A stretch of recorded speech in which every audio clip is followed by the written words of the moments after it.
And we are live. How's everybody doing tonight? My name is Anthony Brian Logan, and you're watching and/or listening to ABL Live.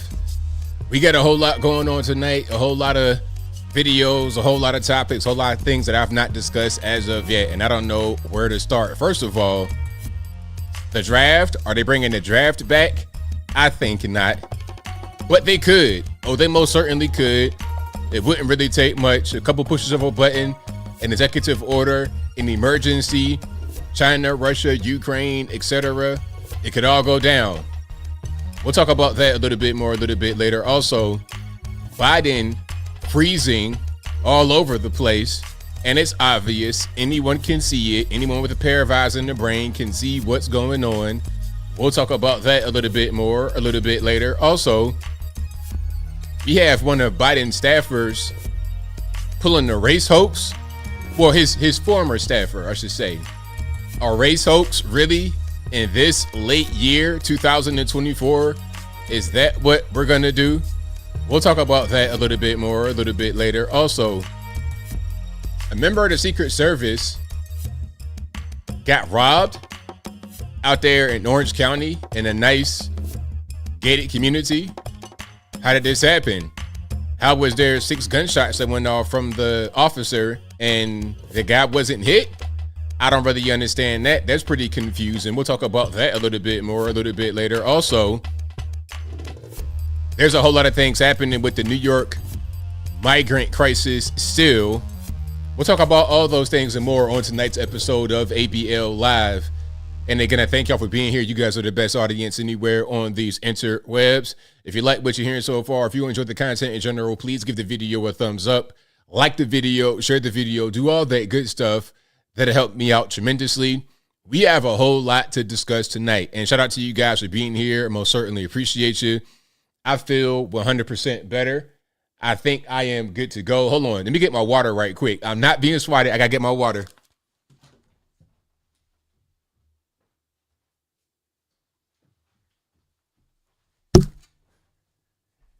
Gotta have that water. Gotta have it just in case the cough comes back. But I've not had any kind of coughing, really. I've been good. I was sick a little bit last week. Like this time last week, on Wednesday of last week, I was pretty sick. People talking about something. You got C19. You got all kind of extra stuff. I'm good. I think it might have just been a regular cold. You know, it's funny because they want to, I think what they did with the coronavirus, they rebranded the common cold. Because what does corona mean in your head? You have a cold, a head cold. It's a little bit more, I guess, severe, maybe. Maybe that's the word. But at the end of the day, it's a cold. What would you do when you were a kid and you got a cold? Or even as an adult? Get some rest, drink plenty of fluids, orange juice, chicken noodle soup, cayenne pepper. One of my things is I get chicken noodle soup, chunky, right? With the sausage and whatnot in there. Get some cayenne pepper straight from the store and just dump it on in there. Now, look, I'm not a spicy food guy, okay? You give me a tad bit too much hot sauce, I'm not going to eat the food, okay?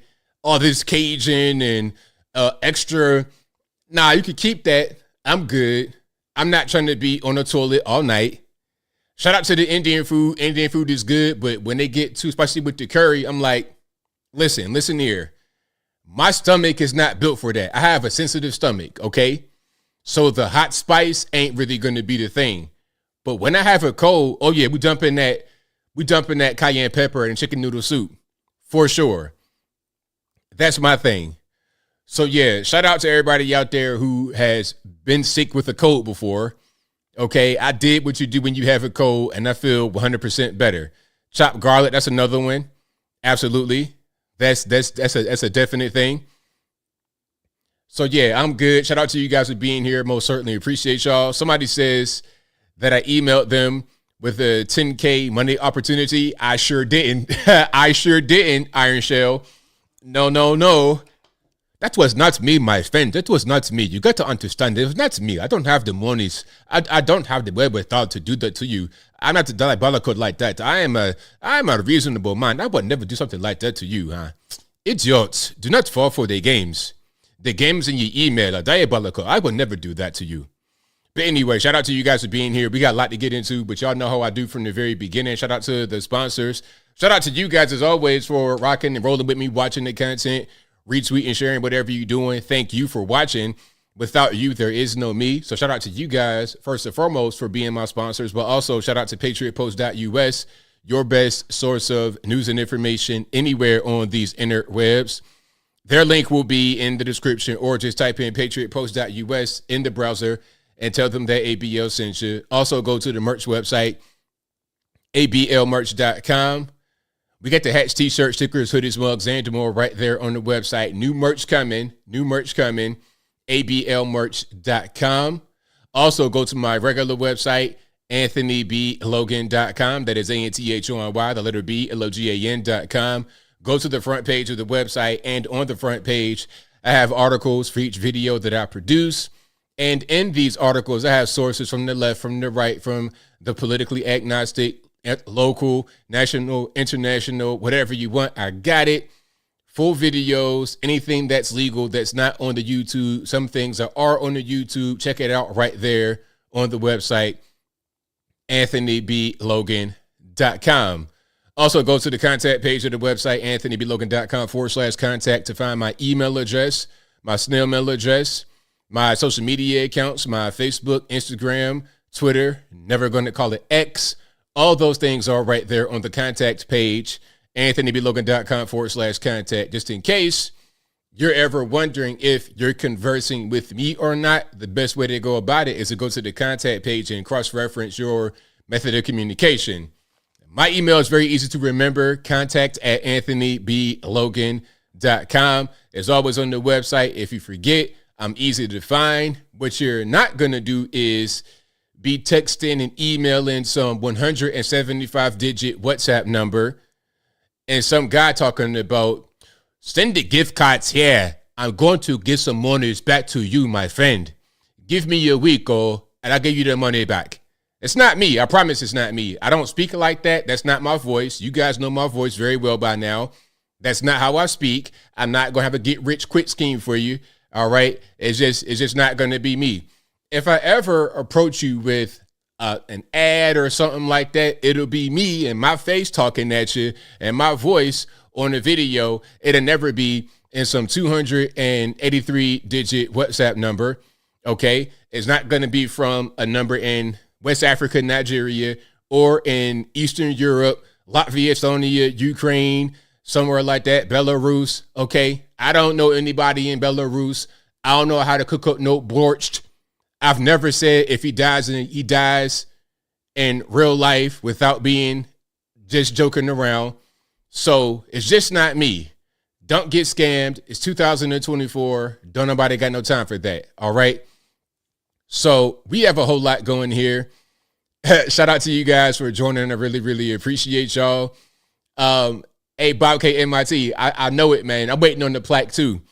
As soon as I get the plaque, as soon as he even let me get the opportunity to apply to get the plaque, then you guys will get it. But, you know, YouTube, they have a love-hate relationship with ABL. It's love and hate, because things to talk about, sometimes they don't like it too much.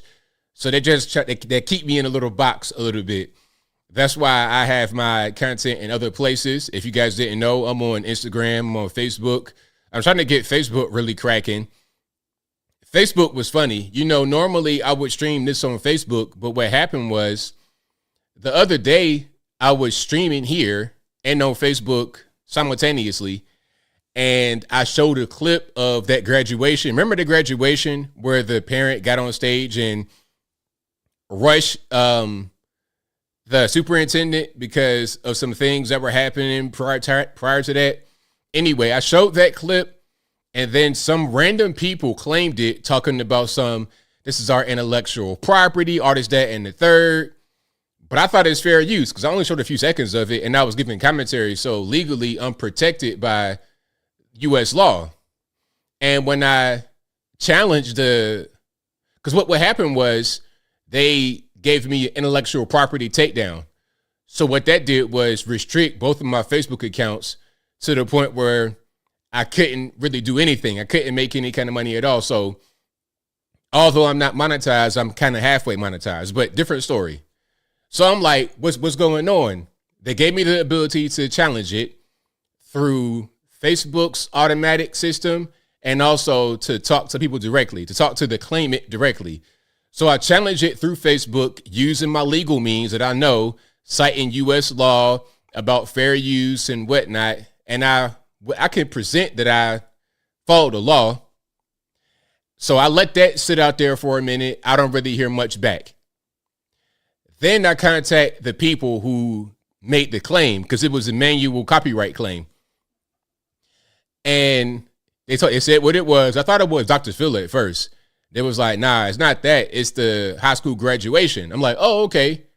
Well, what can we do to fix this and have you guys rescind the intellectual property copyright claim from my account because you're messing everything up right now? And they were like, oh, well, if you send us $5,000, we'll take the claim back. I was like, look, I mean, is there anything else we could do? Because I'm not paying it. What I wanted to say was take that request and stick it where the sun don't shine. You catch my drift. And I don't mean to be vulgar, but it is what it is. I'm not paying your extortion fee of $5,000. They were like, no, unfortunately, we can't do anything about it. But I think what happened was when they got my retort with the legal stuff in it from Facebook and they had to respond, they realized that they didn't have a leg to stand on and they were just trying to extort me. And then magically the claim went away. So that's the reason why I'm not streaming on Facebook right now. I kind of want to let that stuff blow over and make sure that I'm in the clear to stream again on there. And maybe I'll stream again over there or maybe I won't, but I didn't like that experience at all. That was just kind of crazy. And they were trying to extort. This is like the old days of YouTube where it was all these false copyright claims and then they would try to extort you. Oh, we need $5,000. I bet you don't. I bet you don't need $5,000. What you need is a knuckle sandwich. I'm playing YouTube. Listen very well. I'm just joking. But yeah, the scammers are crazy, Bot K MIT. Oh yeah, the scammers are crazy. NERN says, what is borched? Y'all know what borched is by now. Borched is like a soup. And it's really popular over there in that particular part of the world. It's like a meat soup. You know, your babushka over in Poland or somewhere will have a big batch of borched right at your basement. You could be 1,000 pounds per square inch in your basement and get an unlimited supply of borched. They probably make a tube from the kitchen down to the basement and just pump the borched in there that way. All right. Is it beet soup? Okay. Somebody said rat soup. So beet soup. All right. So shout out to you guys for being here. Really, really appreciate y'all. Okay. Somebody says, what's Juneteenth? Now, Juneteenth. Can I talk about that right quick? Can I talk about it real quick? Hold on. What do I want to do first? I know the story very well. I know I'm probably the one person you're going to meet that knows the entire story of Juneteenth and has known it all his life. Okay. A lot of you guys already heard this story from me. A lot of you guys know my history with Juneteenth because I've already told this story many times. But for you guys who have not heard it, I'll tell you in a minute. But what I want to do first is play this clip. That's a good segue, whoever asked me about Juneteenth. Because here we have Taraji Henson. You guys may know who that is. She played Yvette on Baby Boy. She played the mom on Benjamin Button. She played Cookie in Empire alongside Juicy Smouye and Terrence Howard. Now she's on The View talking about if Trump wins, they'll take Juneteenth away. Well, before she even begins, here's a little news flash, Taraji P. Henson. If not for Trump, there wouldn't be a federal holiday called Juneteenth. He's the one that proposed it. I'll get into that a little bit more a little bit later, but check this out. Happy Juneteenth Yes. What does this holiday mean to you? Why do you think it's so important to celebrate it? Because it's a federal holiday now, but we haven't been celebrating it across the country for a long time. People haven't celebrated. It's the day that slavery ended. Yeah. Right. Just in case. There's There's some white people out there. that might not. Yeah, that the last slaves found out. And some black people that don't know either. But listen, I'm going to say this, and I'm going to say Pause for the fair use for the view. dead ones. Yeah. We better start celebrating. Yeah. Because there is an agenda that's trying to take it. That's right. So what agenda is trying to take this away? They just made it a federal holiday, and Trump is the one that proposed it, and Biden signed it. This is bipartisan. So who's taking it away? I don't understand.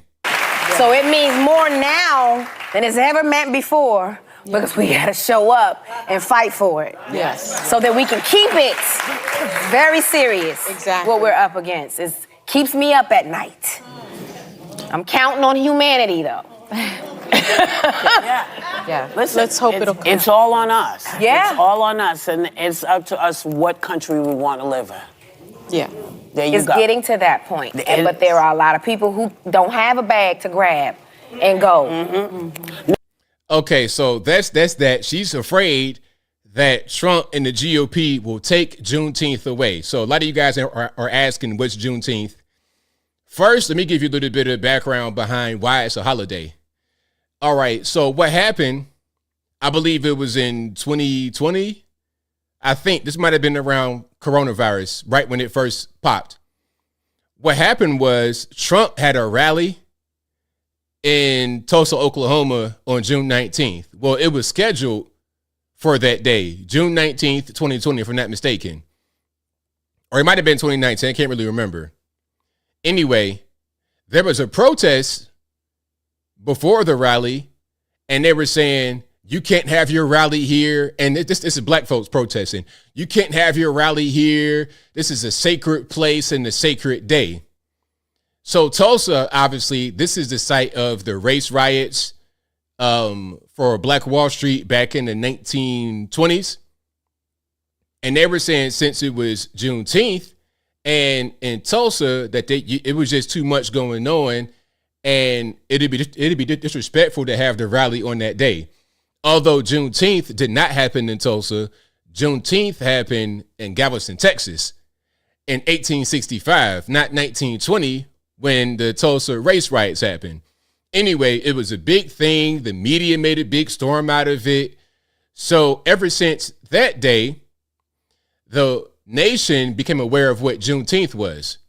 So then Trump's administration proposes to make Juneteenth, June 19th, a federal holiday.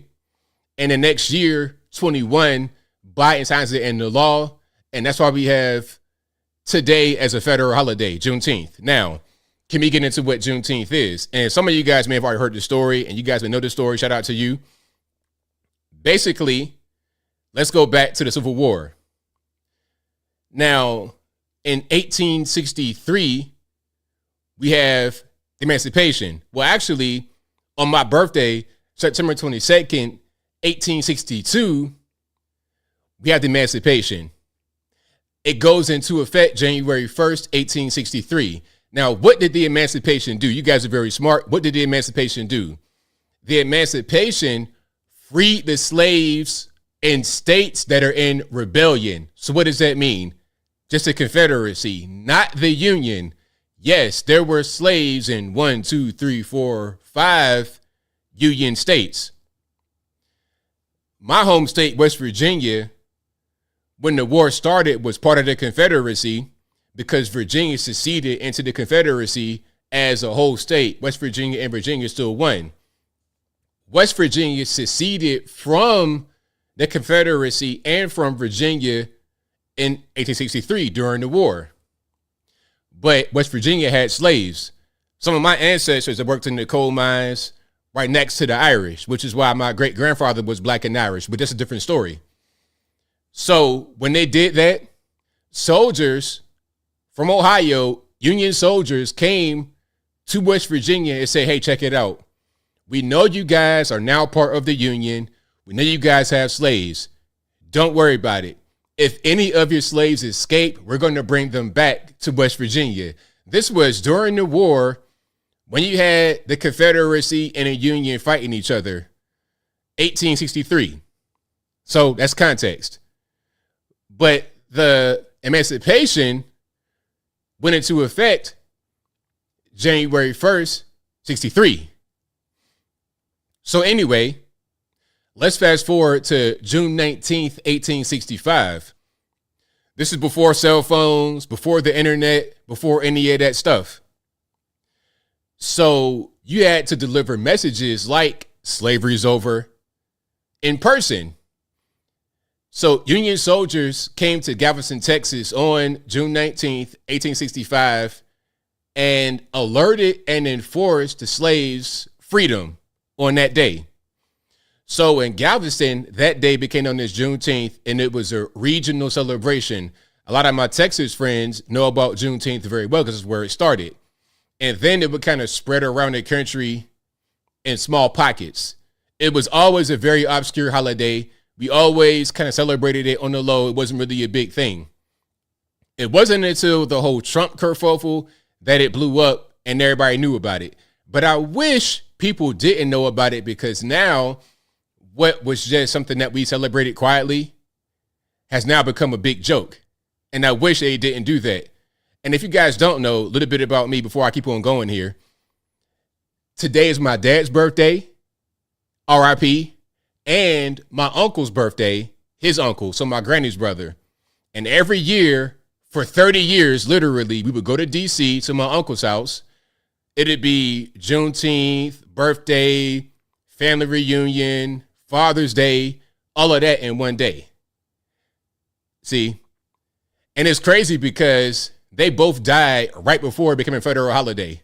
And now it's a joke. So whenever I see Juneteenth and people making fun of it and the corporations trying to make money, I just kind of get sick to my stomach. I just like, man, I wish I just would have left it alone. I wish these mouth-breathing normies would have just not protested and made it be a federal holiday, because now everybody got an opinion. People are wrong. Talking about this is the real Juneteenth reason. Wrong as wrong could be. Just stop. Anyway, I digress. So yeah, RIP to them, and shout out to you guys who get a free day. I don't do holidays, meaning obviously y'all know what I do for a living, so then I could just take off and be like, yeah, paid federal holiday, ain't none of that going on. Okay, even before that, and then the Juneteenth flag. I saw the Juneteenth flag. They made that up like last year. I've never seen that flag before like last year. This little black and not black, pardon me, blue and red and white little starburst. It's like, what is that? What is that? I've never seen that before in my life. And you know what's crazy about my dad and my uncle? My uncle died June 24th, 2020, right after his birthday, right after Juneteenth, he died. And my dad died Christmas Day. It's like, what kind of joke, what kind of sick game is this? Anyway, so that's my story behind Juneteenth. Now let's keep on rocking and rolling. And if you like what you're hearing so far, please give the video a thumbs up, like the video, share the video, do all that good stuff. That'll help me out tremendously. And shout out to you, Katie Scarlett Wolf. Today's your mom's birthday. Happy birthday to your mom. Okay, shout out to mom. If she's still with us or whatever, shout out to your mom. All right, hold on. Somebody says, Holden says, Juneteenth is akin to Cinco de Mayo, celebrated in one area, then spread. Yes, exactly. Exactly. All right. Yeah, R.P. Willie Mays. Did he pass away today? I thought he had already been gone. Nah, that was yesterday. He died yesterday. So R.I.P. to Willie Mays. Yep. Kathy says, I'm here in Galveston, and I'm sorry it's been hijacked. It's okay.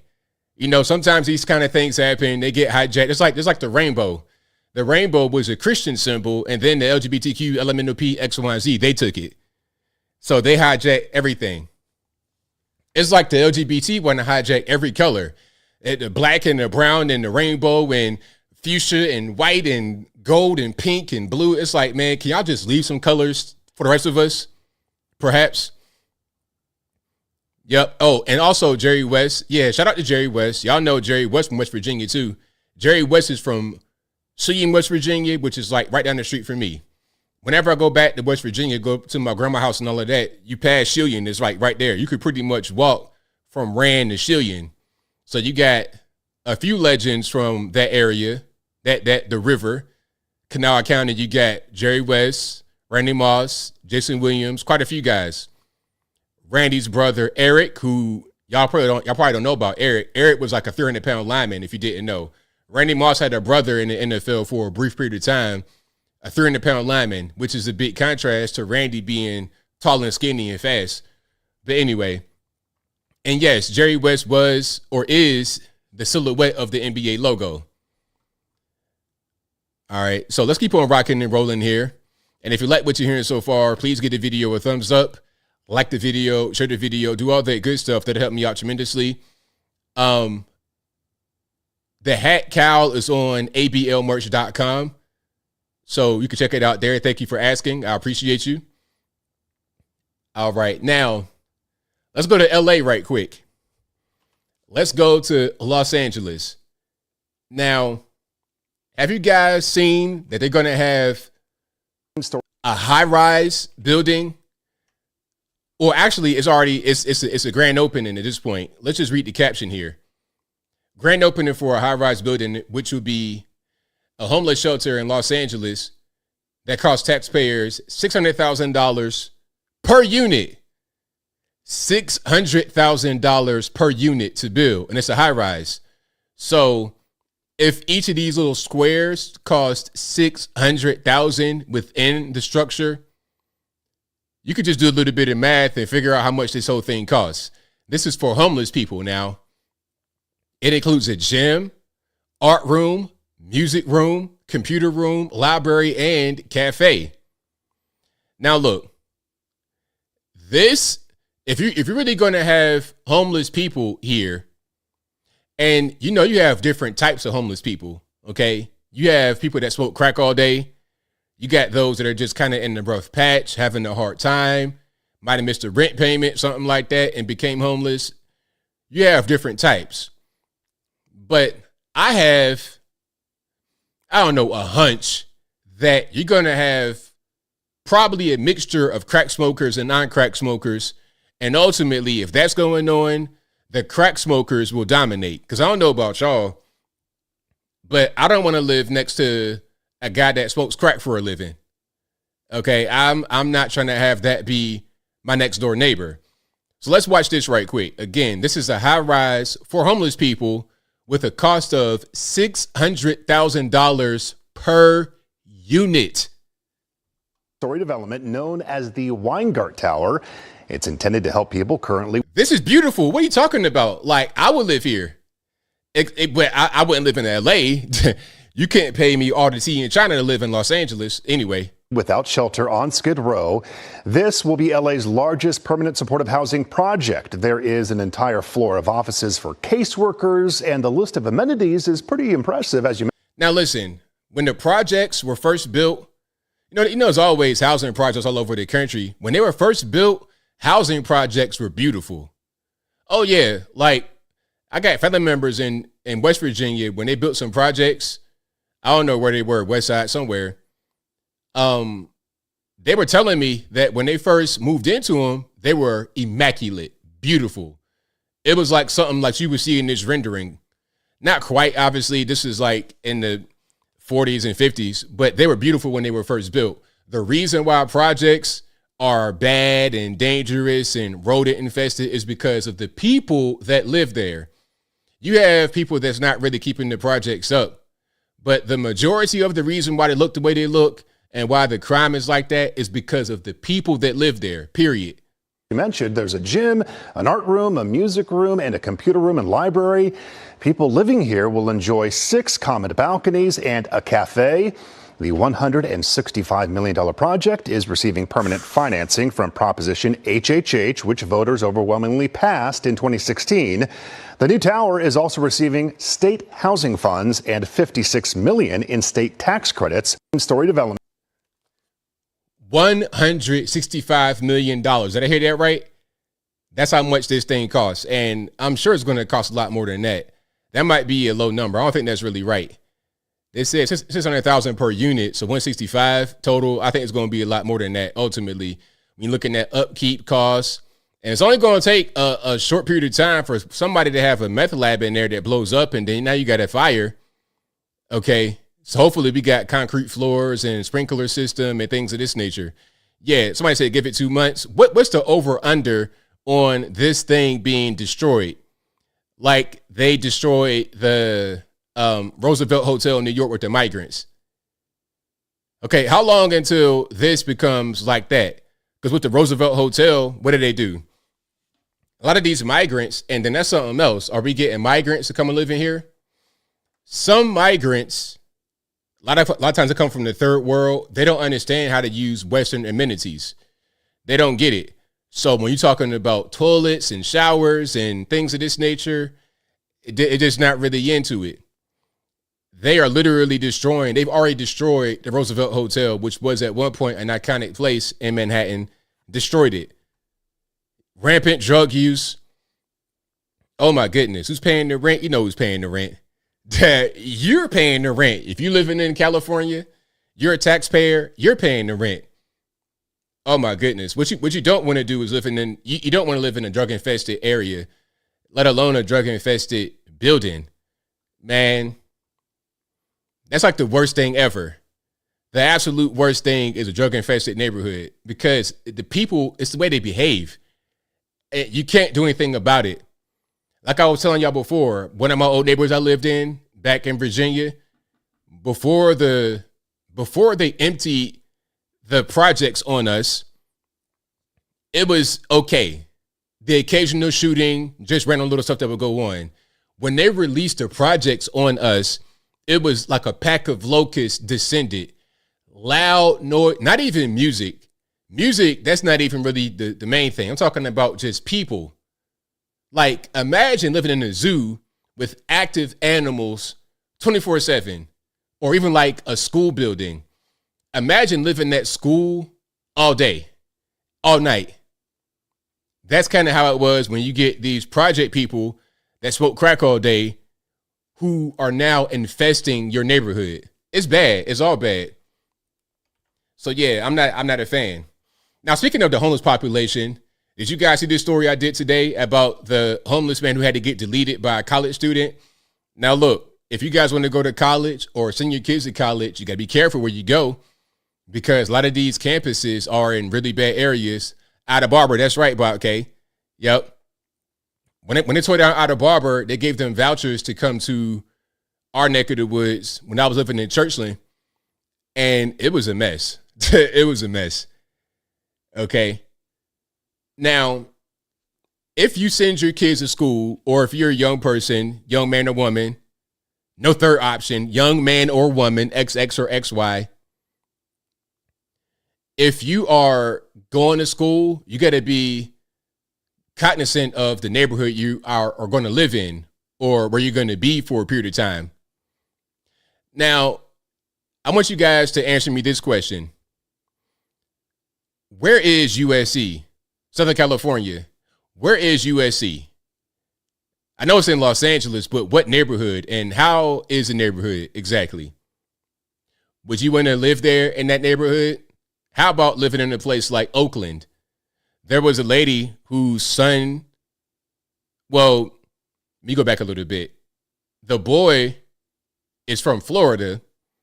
He goes to Oakland for college for some reason. I don't know. I don't know the situation. Could have been a scholarship opportunity. He goes to Oakland and almost immediately car get broken into. Mom said, nope, come on back.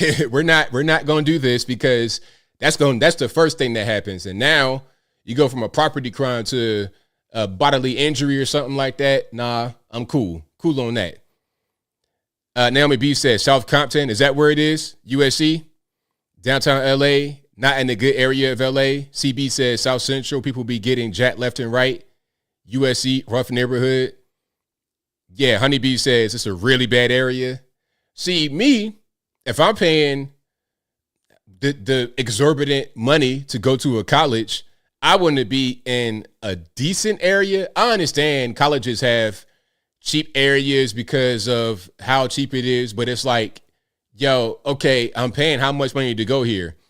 $80,000 a year, whatever, $50,000 a year, in-state tuition. I deserve to be in a more safe environment. So let's check it out.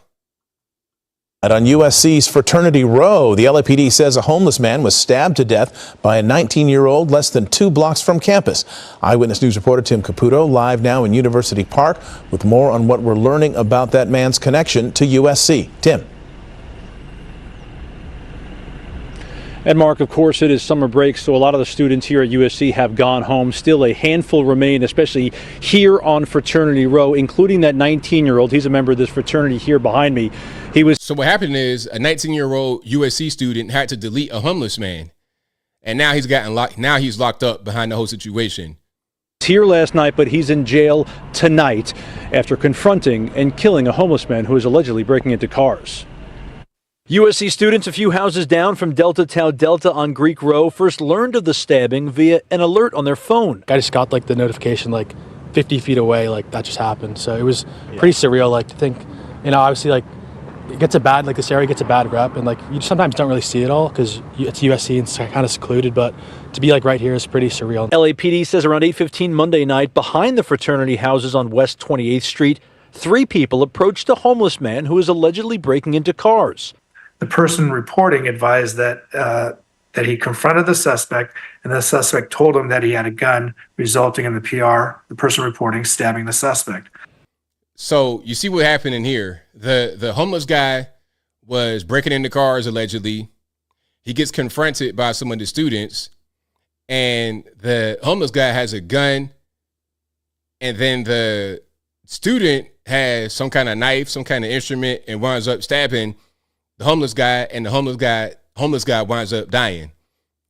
So now the student is in jail because of the situation. Now, this whole thing wouldn't have happened if you don't have homeless people breaking into cars, allegedly, just hanging out right there on campus. And then you are right there in the center of all this madness on the campus, right there by Compton. Again, if it's me, I don't live there. I live in a whole different place. I don't go to college in the place where I can't be safe. Yeah, that's part of my campus tour. I'm going to go at night, and I'm going to drive around the immediate area. All right, I'm seeing evidence of homelessness and gang activity. I'm in the wrong place. All right. So, yeah. Exactly, Steve Young. The police won't do anything. A lot of times the police can't do anything in a place like California. Cars just getting broken into, homeless just out there doing whatever they want to do. So it's what's your next option? They want to call people like that vigilantes. But it's well, there wouldn't be a need for that if you guys just were able to, tighten it up. Now, somebody says it's near South Central, not Compton. I take you guys' word for it. I'm not a LA, California aficionado. I stay over here on my side of the Mississippi. Okay, you asked me about Georgia, Tennessee, Virginia, West Virginia, Maryland, places like that. I know all those places very well. LA, I don't know. All I know is that when I went to LA, it was real ghetto. Ghetto. I'm talking about, it was what I think Mexico City looks like in the ghetto area. That's to me, that's what LA looks like. I don't know where I got to go, man. I got to go to Orange County. Maybe I got to go somewhere else where it's a little bit better. But what I saw, LA, leaving the airport, ghetto. Anyway, but shout out to LA though. Shout out to you guys in California. Hopefully you guys live in a nice, safe area and you're not dealing with this gangland, homeless, dope fiend, just dangerous element, and you have a pretty decent area to call home. Shout out to you guys out there over on the left coast in the belly of the beast. Now, let's skip ahead a little bit to some politics. Here we have Adam Kinzinger saying that Trump's brain is broken, and he's trying to talk about the footage of Biden that we all saw, looking confused and whatnot. He calls them blatant lies. Check it out. Yeah, I mean, look, his brain is broken. The difference is he does it more energetically. And, and I think it's completely an unfair comparison, but right now, Joe Biden looks a lot more low energy than Donald Trump, and that's Donald Trump's advantage. But these videos, I mean, they're blatant lies. And it used to be, Jim, back in the day, it would be kind of the dark corners of the internet that would put out these fake videos, and then responsible people like members of Congress and the Senate or the RNC would say, no, we're not going to do that. They're the ones pushing this now. This whole Joe Biden wandering at Normandy, all you had to do was pan out and see that he was talking. He's doing exactly what I would have done as a military guy, which is go over and talk to them and not the other state leaders. Him at the fundraiser, if you actually zoom in on his face, he's very mobile. He's motioning. He's smiling at people. He's not frozen. But we're going to see this for the next 5 months. So people, just guard yourself when you see those videos. Wait to make a judgment until you see the full video in context. The full context is very important. All right, Adam Kinzinger, thanks a lot for joining us, as always. that collar is tearing me to pieces. Like, where's your tie, sir? Like, that collar, I don't know. That collar is just really irritating. It's like his neck is too big, or his head is too big, or his shoulders are too small.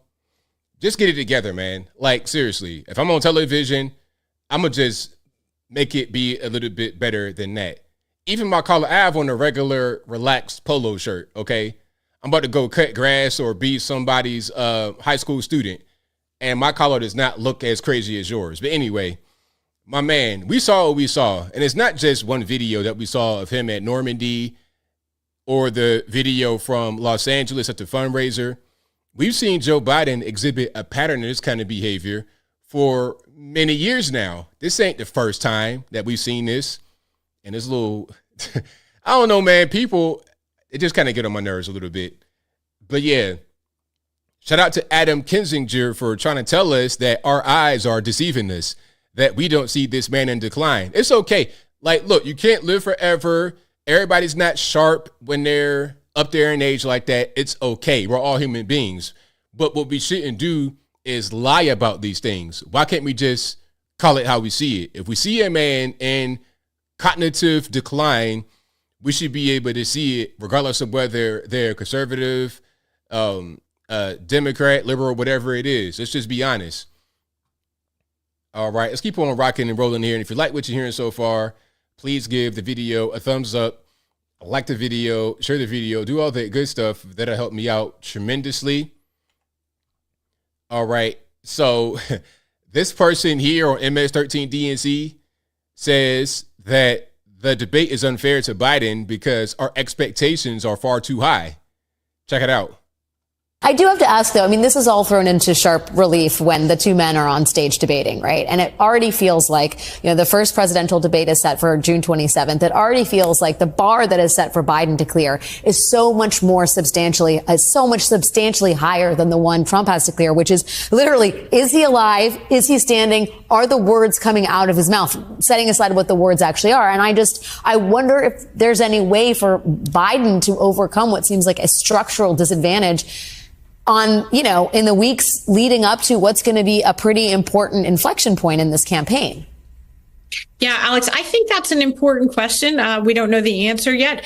The challenge with Trump, running against Trump for Biden, is that it's not really a head-to-head contest in which they're both being judged by the same terms. I do have to ask. I mean, really, the thing about Biden is we all are trying to see how he's going to perform, because we've seen him consistently perform poorly in regular general situations, not even a debate, just going to an event. He may say 5 words and he can't get the 5 words out. So the first bar for you to cross, to jump over, to clear, to hurdle, if you're Joe Biden, is to look like you are living, to look like you're not Weekend at Bernie's at best, to not beat your pedal around the stage like you don't know what's happening. That's the first bar you got to be able to cross over. All right, it's so simple. And by the way, I will be covering the debate. That's going to be next week. What's that going to be? That's going to be next Thursday. So I will cover it if they allow streamers. Hopefully we get some kind of notice from them. about whether they're going to allow streamers, because it's going to be on CNN. And I'm not trying to have the stream go on and then they give me a manual copyright and delete the stream and give me a strike. I'm not trying to have that happen. So I'm going to try to see if they're going to allow that. And I probably will be here on that day, even if I don't find out from them directly or some kind of press release. I'm going to see who else is doing it, and then I might be able to gauge my ability to cover it as well. But regardless of what, my plan is to do it live. But if I can't for some reason, I'll definitely give you guys a follow-up after the fact. But my plan is to do it live. That's going to be next Thursday, and it's going to be a CNN event. Yeah, I'm going to do my best, NERN. NERN says, please cover it. I'll do my best. You know, I'm going to make sure that I just don't want to get a copyright and have the stream get taken down anyway as I'm doing it. All right, so let's check this out here. So Fauci is back in the news with a new book. So he kept on saying it's going to disappear like magic, and that's when I had to start saying, no, I'm sorry, but that's not going to happen. And I had to do that publicly. And then when that didn't work, he started invoking magical cures like hydroxychloroquine, you know, and then when it became clear that wasn't working, he brought in Scott Atlas, who told him everything he wanted to hear. And it was just wanting so much for it to go away and figuring out if it wasn't going to go away naturally, I'm going to act like it's going to go away. That was. It did kind of go away. Well, not really. The hype behind C-19 went away, although the virus is still here. Maybe they want to say that the vax helped mitigate the virus. I can't tell. They said recently that the vax may have contributed to a rise in excess deaths. So obviously that's not going to be the solution, but I digress. The problem. Was it dangerous for him to promote hydroxychloroquine and ivermectin and those other cures, well, supposed cures that don't actually treat COVID? They do work. They do help. They are safe methods. These are things that have won, I think one of those drugs, it might have been IVM, won a Nobel Peace Prize. These drugs have been around for a long time, proven safe, effective. So even if she wants to say that it doesn't treat C-19, what she can't say is that the drugs are dangerous because they've been around for a long time and they've been proven to be safe. Yeah, I mean, obviously it is. I mean, I don't want to get into how many numbers of people would have made the difference, but clearly he missed an opportunity because there were people out there who knew nothing about this, who were saying hydroxychloroquine works. And we know that not only does it not, but it actually hurts people. It does not. See, we just can't stop lying. The lies are nonstop. Could have used the bully pulpit of the presidency to say, hey, listen to the scientists, but he didn't do that. In terms of the vaccine development that did happen in this country that you described as being almost miraculous in terms of the pace, going from in 11 months from the identification of the pathogen to a safe and effective and deployable virus. Obviously, that's something that the United States of America contributed to the world's response and has a lot to be proud of, and you have a lot to be proud of. I don't know if it's okay for me to ask you this, but if there had been a problem in developing a vaccine for COVID, if we hadn't been able to do that, do you have in mind a number about how many people would have died? These people are so weird. It's like, okay, you want to get into a hypothetical about how many people would die if there were no vaccine. You want to get into this weird headspace of trying to create a traumatic thing that didn't happen. And you want to ruminate on that and have that be a reason why you don't want to vote Trump. Shoulda, coulda, wouldas type stuff. I think globally it would be many more millions. In the United States, it could probably be another million. Because man, please. Now, here's another question that she's not going to ask him. How many more people will be living right now if we didn't create the virus? How many more will be alive right now if we didn't shut down? If you would just not shut down and told everybody, hey, man, once you get done with the bathroom, wash your hind part, stuff like that, wash your hands. Listen, when I was in LA, when C-19 first popped, I've never in my life, before or after, seen so many people washing their hands in the bathroom. A lot of y'all would go in the bathroom, hit a number 2, a big one, like you in there reading the newspaper, all of that. And as soon as you're done, flush the toilet and walk away. Walk away. And then you would go to a restaurant in the airport, get you a big sandwich with both hands. Just punish it. All that schmutz and whatnot on your hands is in your mouth, and you wonder, hey, why am I getting sick? Why am I getting sick? Maybe if we push some common sense things that we can do that would mitigate a lot of viruses, maybe there wouldn't have been a need to shut down at all. So if you want to do a hypothetical, or what if, how about that one? It was very, very clear when you looked at the curves of hospitalizations and deaths in people who were vaccinated versus people who were unvaccinated. The unvaccinated people, the death and the hospitalization went this way, and vaccinated, it was low like this.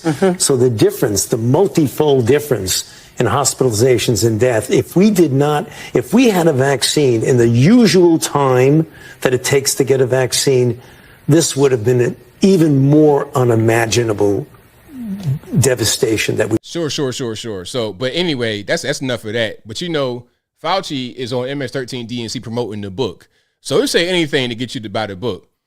All right, that's kind of what's going on with that. Now, speaking about White House, do I want to show this? I kind of do a little bit. All right, this is what we got going on in the White House for Pride. We got the white man in a dress. All right, no music here. And then we talk on it. Okay, and then this guy, this big 6 foot tall Bruce Jenner lookalike from 1975, is in a dress with sleep. I don't even know what this is. And then they got Kamala Harris in it. Why she's in it, I have no idea. I don't understand what's going on with Kamala Harris. I think Kamala Harris, but you know what? I think I do know what's going on with Kamala Harris. I think that she is the intersectional person.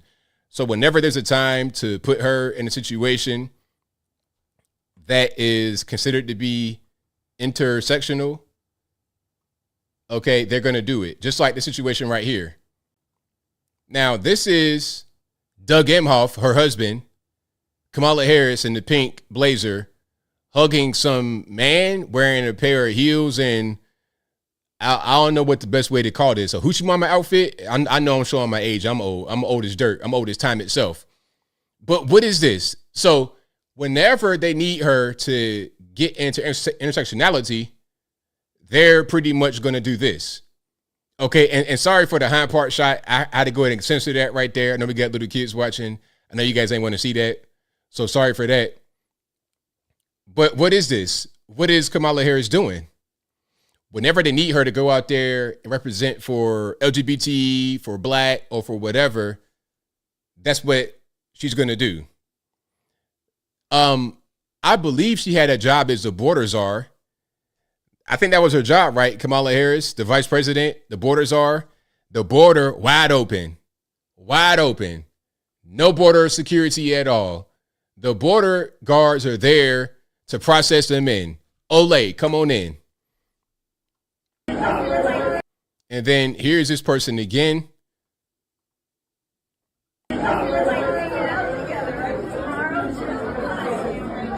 With Kamala and Doug.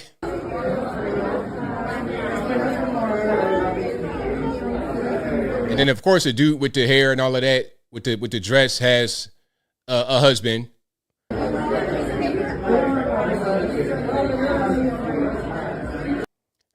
I don't know, man. I don't know what we're going to do. What we going to do 2024 onward? I'm not sure what's going to happen here. All right. We got to get into Joe Biden, because remember some clips from earlier, they were trying to say that Joe Biden is going to be unfair if he goes to the debate because there's a big bar for him to cross. Now, shout out to Matt Schlapp and Mercedes Schlapp talking about Joe Biden's mental decline being a national security threat. President Biden went over to Italy for the G7 That's right. summit. One of the opportunities he had was to meet Pope Francis. Let's take a look. Yeah, this was crazy. This was totally crazy.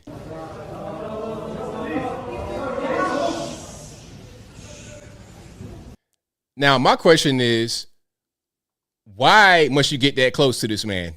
Why are your foreheads touching? I don't care how much I want to meet somebody. I'm not going to be giving them a soft headbutt. A handshake is totally fine. I don't got to be all in their bubble like that. I mean, Matthew, my favorite was a Babylon Bee that said, Biden disappointed after huge scoop of vanilla ice cream turns out to be Pope Francis. I thought it looked like on the Pope's face. It was like, oh my God, he's making the move. Oh, it was a little bit weird. I thought he was going to fall on top of the Pope. Bizarre, huh? Well, I'm just very glad he didn't nibble his ear or blow in his ear or these other sniff things. The Pope's, beret or whatever they call that thing, his kappa.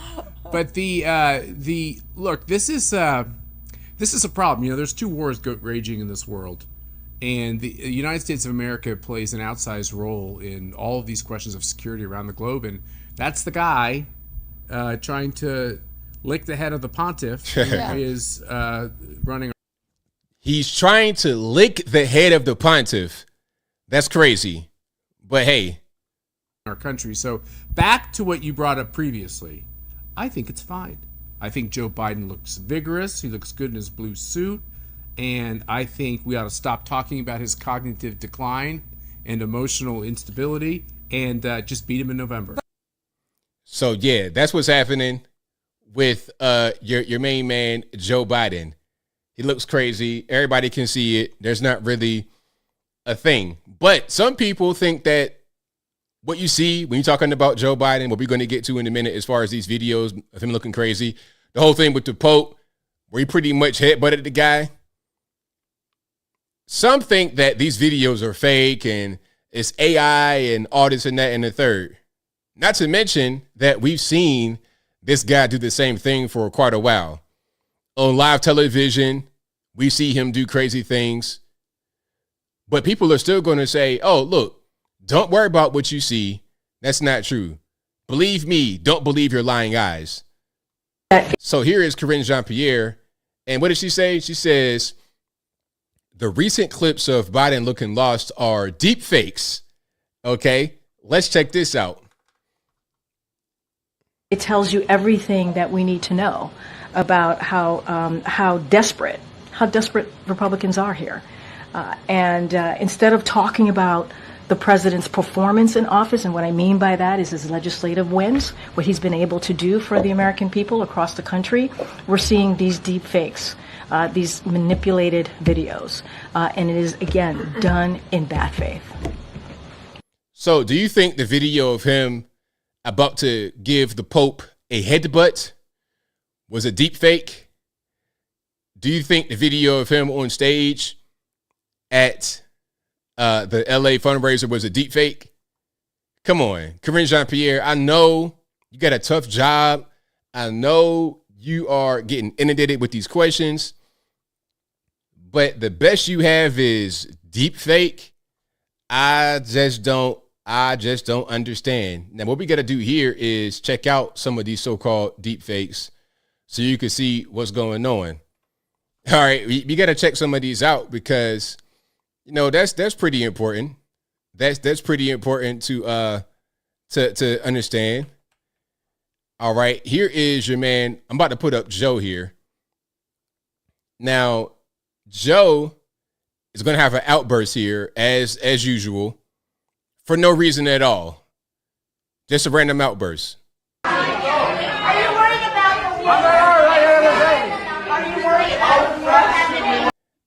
What was funny about that? What was funny about what was funny about that? Are you trying to poke fun at you being an old man? Or are you just saying stuff because that's what you wanted to do? Did the intrusive thoughts take over and you just decided to blurt that out? Are you worried about the war? Are you worried about the war? This is 81 million. 81 million barking like a dog. I mean, hey, but that's your guy. That is your guy. We got more here. Homeland Security Secretary. I'm not sure. Huh? What was that? So he was saying something about Homeland Security Secretary, I believe. I think that's what he was saying. But did you hear any of that at the end? Toward the end there, he was saying something, but then he began to ramble, and it wasn't really adding up. It wasn't really cohesive. It didn't congeal. The words didn't quite congeal. Can you hear that one more time, please? Homeland Security Secretary. I'm not sure. Huh? Homeland Security Secretary. I'm not sure. Hey, so Corinne Jean-Pierre, is this video a deep fake? Is this pretend? Am I not seeing what I'm seeing? Am I not hearing what I'm hearing? This man literally said, that's what he said right there on the microphone. Did I imagine that, or is that what he said? Homeland Security Secretary. I'm not sure. What are you even talking about, sir? And of course, we got some more, but here's Jack Black. Now, Jack Black was on stage at the fundraiser where Joe Biden was acting the fool, not knowing where to go. Check this out. A few days ago, my manager called me and said George Clooney and Julia Roberts wanted me to help out the president and speak here tonight. And I said, I am in. When and where? Now, if you can't see Jack Black, he's wearing some USA coveralls. You know, American flag coveralls, stars and stripes. The stars with a strap, and then half of the upper part is stars, and then the rest is your vertical stripes. And he has on a T-shirt that says Biden 2024 with the dark Brandon Biden with the red eyes and whatnot, but it's on a white T-shirt. Thank you. So you can see the shirt right there with the Joe Biden face with the red eyes, and it says 2024. And then they said, Jack, we know how busy you are. You don't have time. Look at all the other events that are happening tonight that you already turned down. MC at the Fliegelman Bat Mitzvah. The opening of the new Jack in the Box in Oxnard. Judge at the second annual Imperial Valley Avocado Festival. You don't see that on Meryl Streep's resume. Look at that outfit right there. And then these socks and shoes. My man, maybe the fashion of the homeless out there in Los Angeles is starting to fuse with the stars. I think a lot of these stars could be just a heartbeat away from being out there in Skid Row, smoking crack. I said, I know I turned them down, but my president needs me. Hey, Frank said, shut up, Karl Marx. Hilarious. Yeah, that's definitely Temu, Great Value, Kirkland, Karl Marx. Thank you. And this is Jack Black, celebrity, entertainer. You've been in movies and whatnot. And then they hit me with the big one. They said, Jack, you can't go. You have nothing to wear. Your good suit is in the cleaners. Well, were they wrong? Because I had this to wear. My kick-ass American flag overalls. Most patriotic outfit of all times. And that shut them up. There wasn't much they could say after that. And when the president wins in November, I'm pretty sure I'm going to get a sweet shout out in his victory speech for what I gave up to be here. I've never in my life heard anybody speak so enthusiastically about President Biden ever, or Joe Biden, pardon me. I've never heard anybody speak that enthusiastically. I wonder how much you got paid to do this. I'm sure he didn't just come up. I know for certain that Jack Black did not roll out of his bed and pick that beard to be on stage wearing some USA flag overalls for free. I know he didn't do that. So I wonder how big the bat was. Because when democracy is at stake, Jack Black answers the call. Mr. President, you're welcome. That's not the president. That's not Joe. It's a random dude. But I thought it would look better if I talked right to a guy. And somebody said definitely on Epstein's list for sure. Yeah, I think Jack Black might have had he might have had season tickets to Epstein's Island for sure. A lot of those lot of those Hollywood types do that kind of stuff, but they don't want you to know about it. They want to appear to be however you think they are the best. Now, here is the video we're talking about. This was on that same stage where Jack Black was after the event. This is in Los Angeles or in the LA area at a big fundraiser. Turn the music down. So you see Barack Obama on the right-hand side, Jimmy Kimmel on the left, and Creepy Sleepy in the center. And Creepy Sleepy is not moving. I have the sound turned off, and you can see that he's not moving. He's just kind of standing there, and Obama has to grab his hand to walk him up out of there. So we can see what's going on. It's not a secret. It's not. They were saying this is a fake video. It's like, how can you say that's a fake video? I mean, I'm looking at it right there. Joe Biden was frozen as usual. Barack Obama reached out to him, grabbed his hand, and walked him out. That's what happened. All right. So it is what it is. Now, you know what was funny is that they were trying to say that Trump had to get walked off stage as well. They were trying to say that, but it was fake. All right, let me see if I can pull a picture up right quick. And if you like what you're hearing so far, please give the video a thumbs up, like the video, share the video, do all that good stuff. That'll help me out tremendously. Yeah, it was spreading around all over the place. But see, now they don't want to show it. They want to act like they didn't put it out there at first.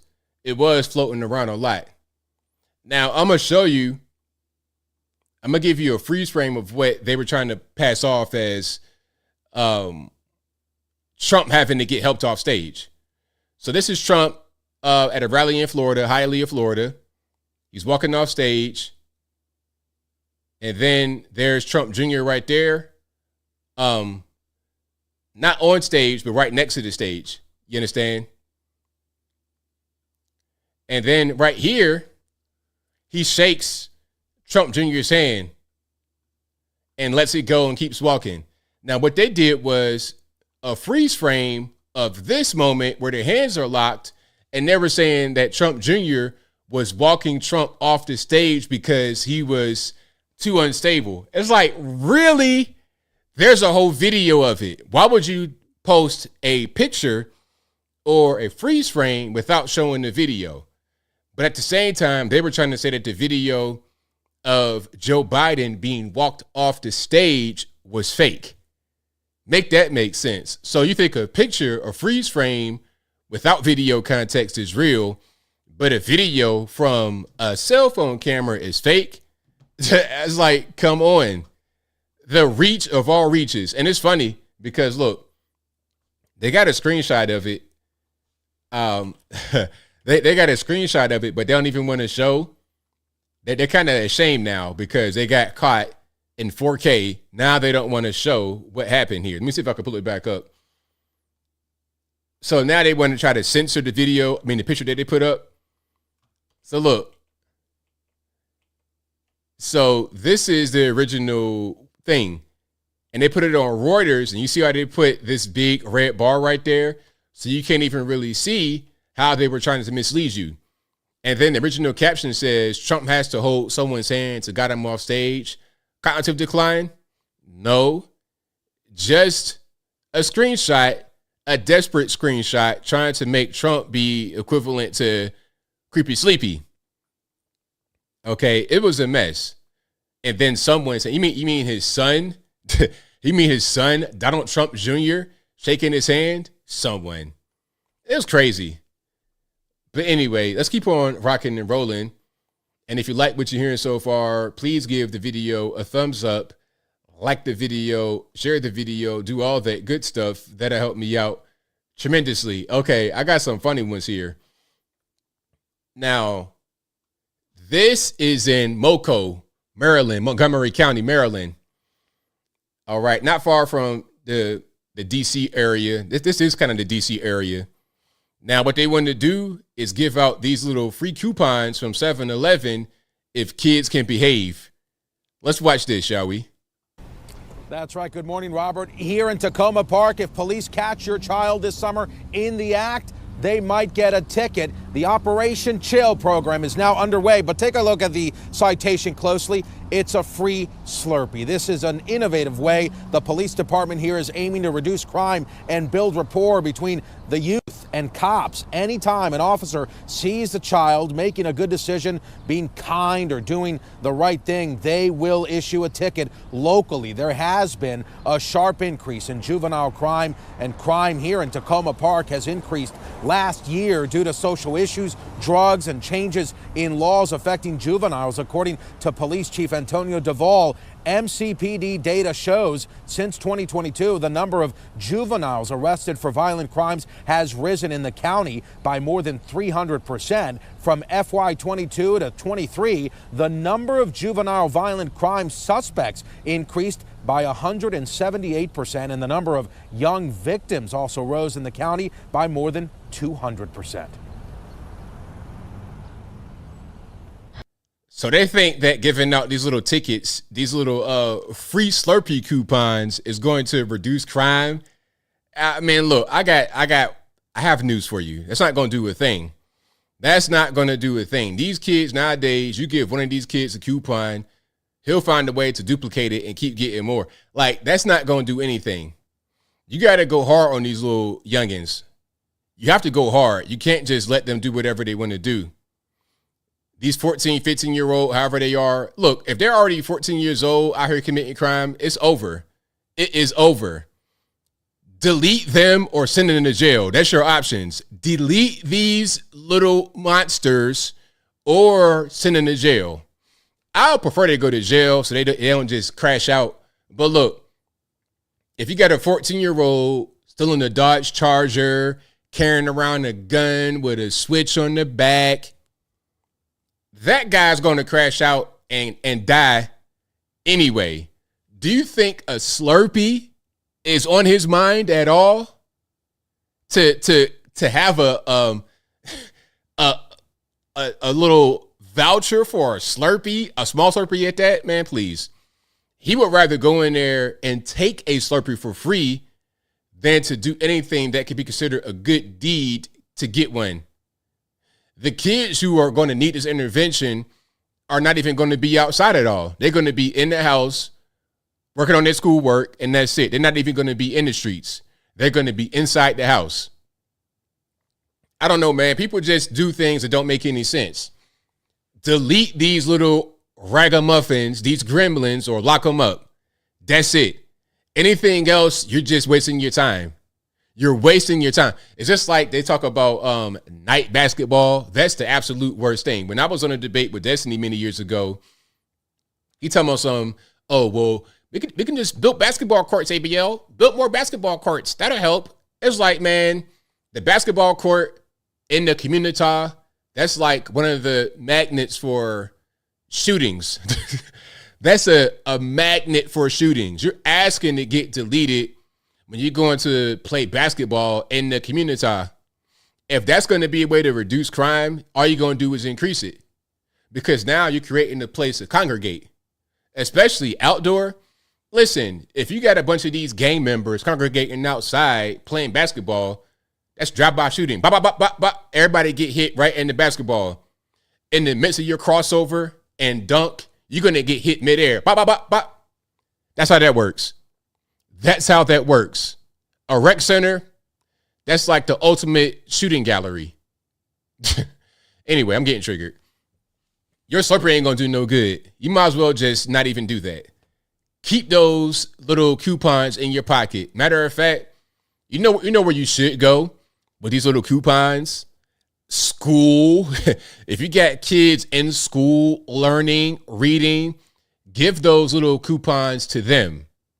Don't give it to the kids that are outside in the street just because you're trying to intervene in a thing that's way too late.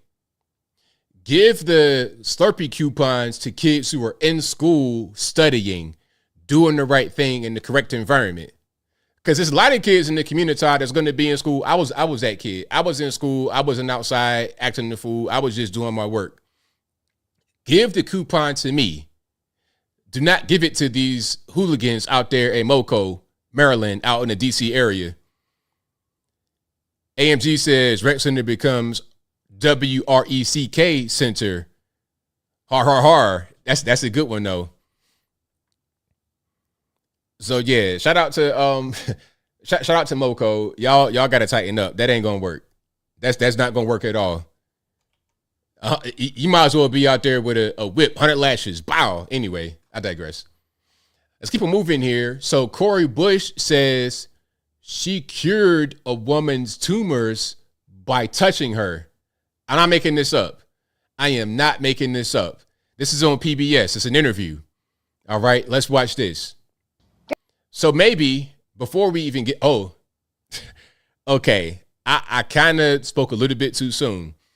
So it appears as if Cori Bush is a pastor. This is House Rep Cori Bush, St. Louis, U.S. House Rep. She's a pastor, and she can lay hands on people.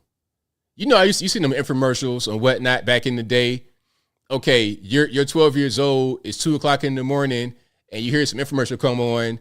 Some church dude is screaming on top of his lungs, and then people getting hands laid on them. They falling out, all this and that and the third. Oh, you know what? I was paralyzed from the neck down. Now I can get up and dance to James Brown because they put their hands on me. Really? So Cori Bush is saying that she can do this. All right, let's check it out. You're a pastor. Yes. You write about healing through faith. At one point, you came across a woman with, quote, several visible tumors on her torso. Tell me what happened. So at that time, I, along with a group of friends, we would go out on the street and just meet with people and pray with people and offer them food. And this lady came to us and she had these tumors. I mean, she wanted us to like feel them. And I just remember I put my hand on her and my hand just began to move. And the lumps that were there were no longer there. And she was so happy and she like went on about her day. And I never saw her again. So you think the tumors disappeared? I do. And this woman was unhoused. She's someone who, you know, had been sleeping in the shelters and sleeping on the street.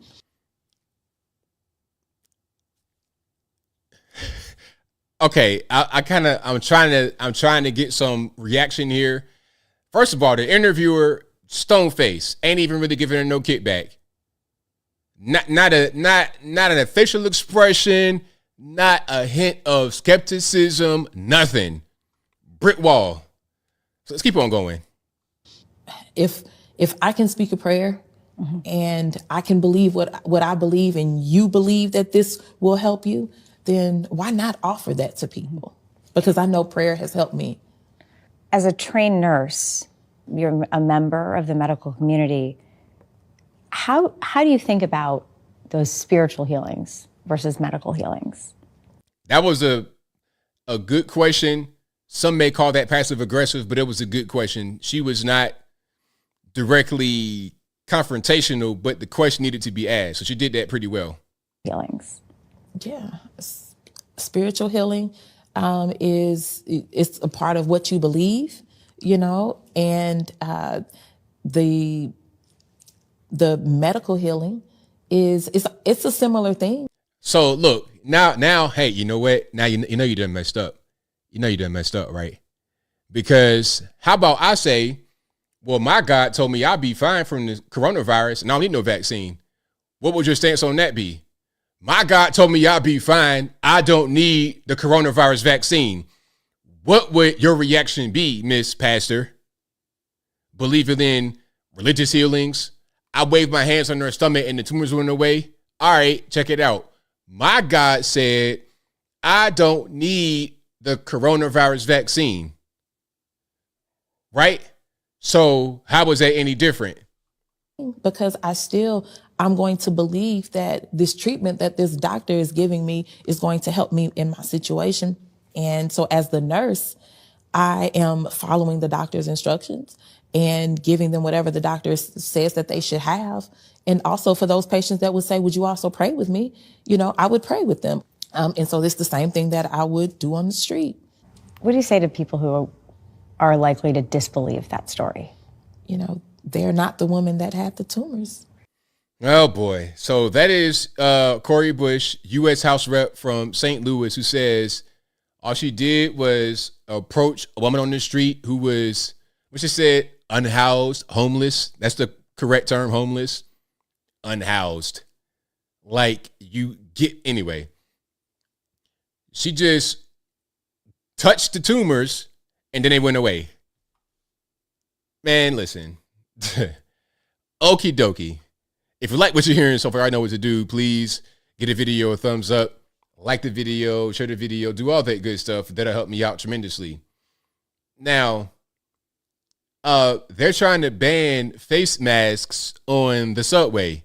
Speaking about coronavirus vaccines, things of this nature, they're trying to ban masks on the subway in New York City. I see individuals on a subway being terrorized by individuals in masks. It's a cause for great concern. We have images of people with masks that almost cover up their entire face.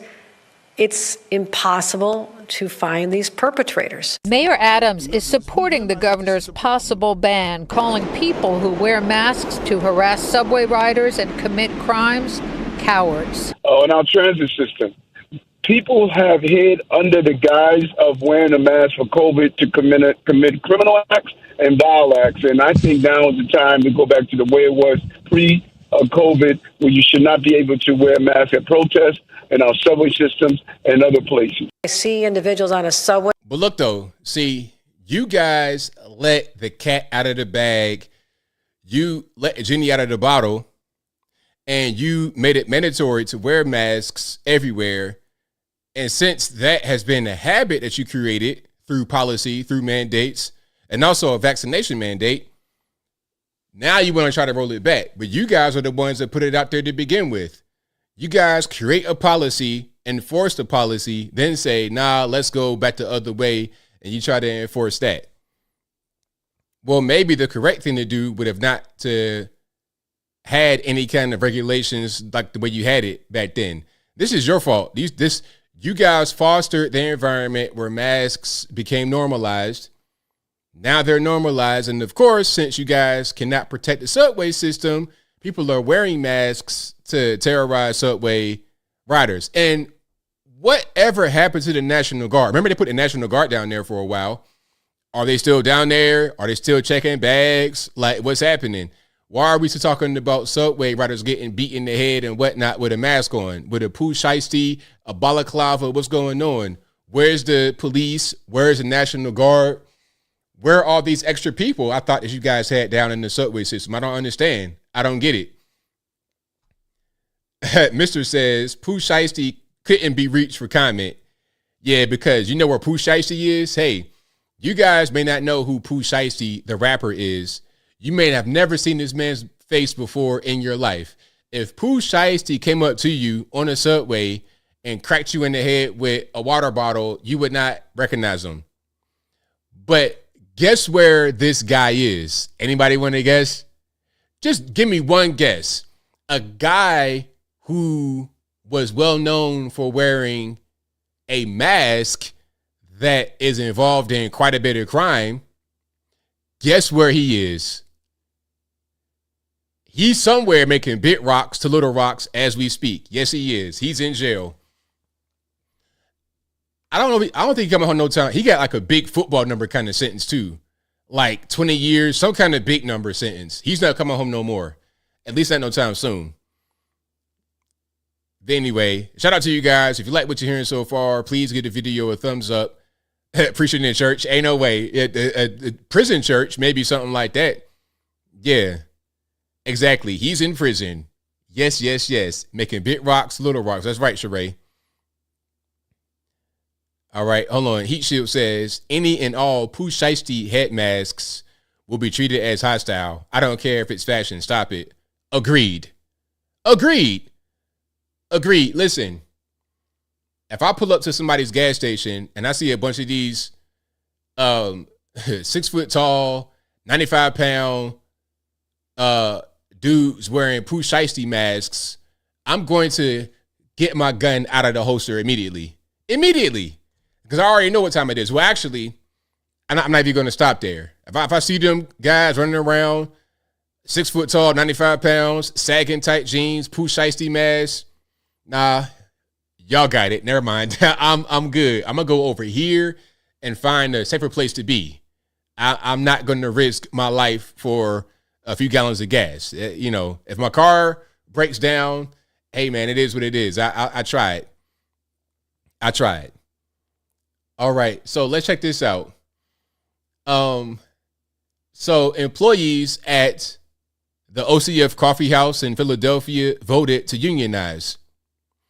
Now, what do you think happens when this small coffee shop decides to unionize as far as their employees? What is the next step? Anybody want to guess? Let's check this out.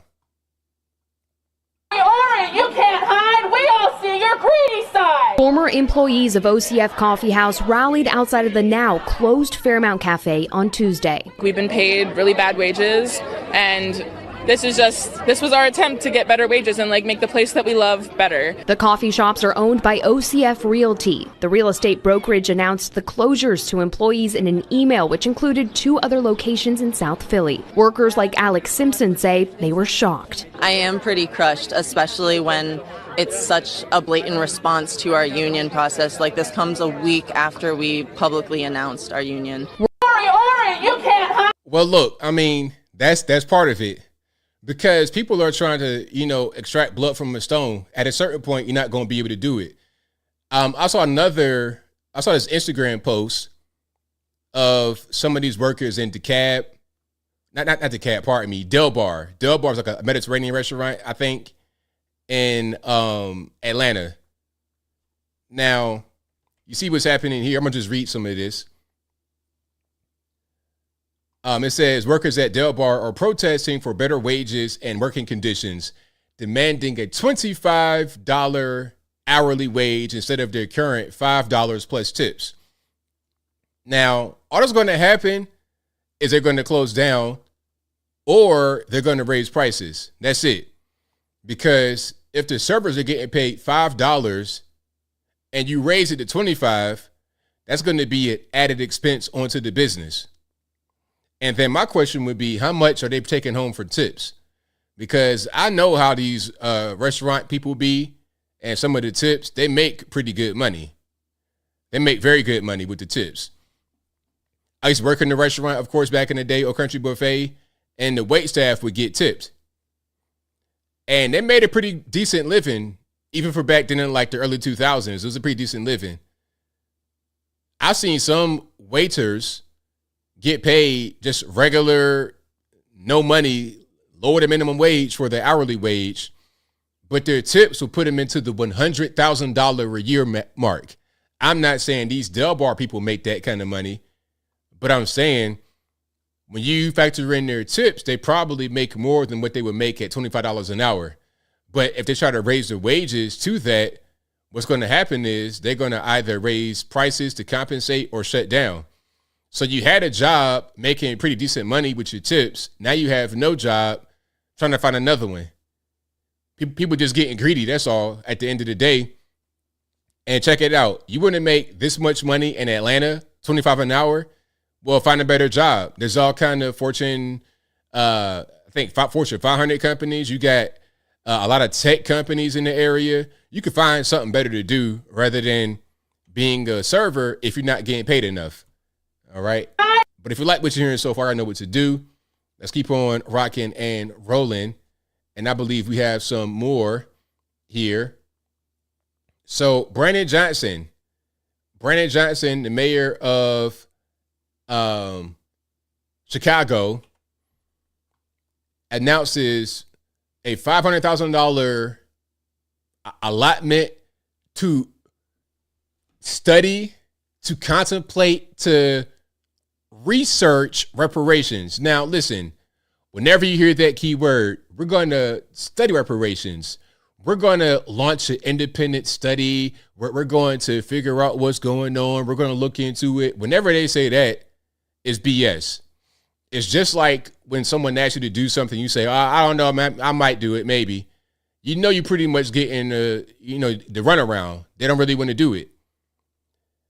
When they had the whole Stop Asian Hate kerfuffle a few years back, within 6 months, the problem was introduced and there was legislation signed. The problem was introduced, and at the end of the 6 months, they had legislation signed. Reparations, they say the same thing every single year. We're going to study it. We're going to look into it. And nothing ever comes of it. So I don't know about anybody else, but I'm not waiting for the reparations.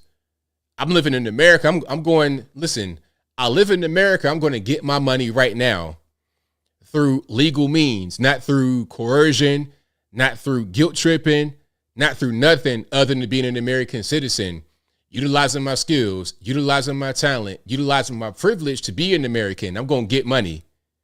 Okay? That's what I'm going to do. Period. But let's hear from Brandon Johnson here. Chicago still bears the scars of systemic racism and injustices that have been inflicted on our communities. We've seen them in highways that cut through black neighborhoods and the industries, of course, that flock to these neighborhoods, often contributing to increased pollution and poor health outcomes. We see it in the trauma, of course, that is caused by gun violence.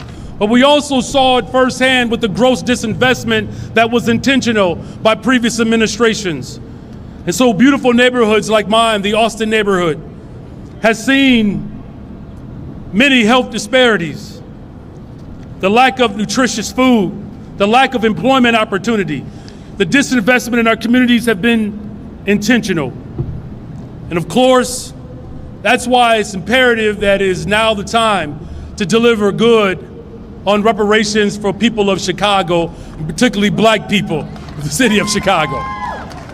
And here's my thing. Okay, you announced $500,000 to study it. What are you studying? What are you going to figure out that you didn't know before? Like, I don't understand. What exactly are you going to figure out that you didn't know before? How long has slavery been over with? How many more years do we need to study a thing that's been studied to death? It doesn't make any sense.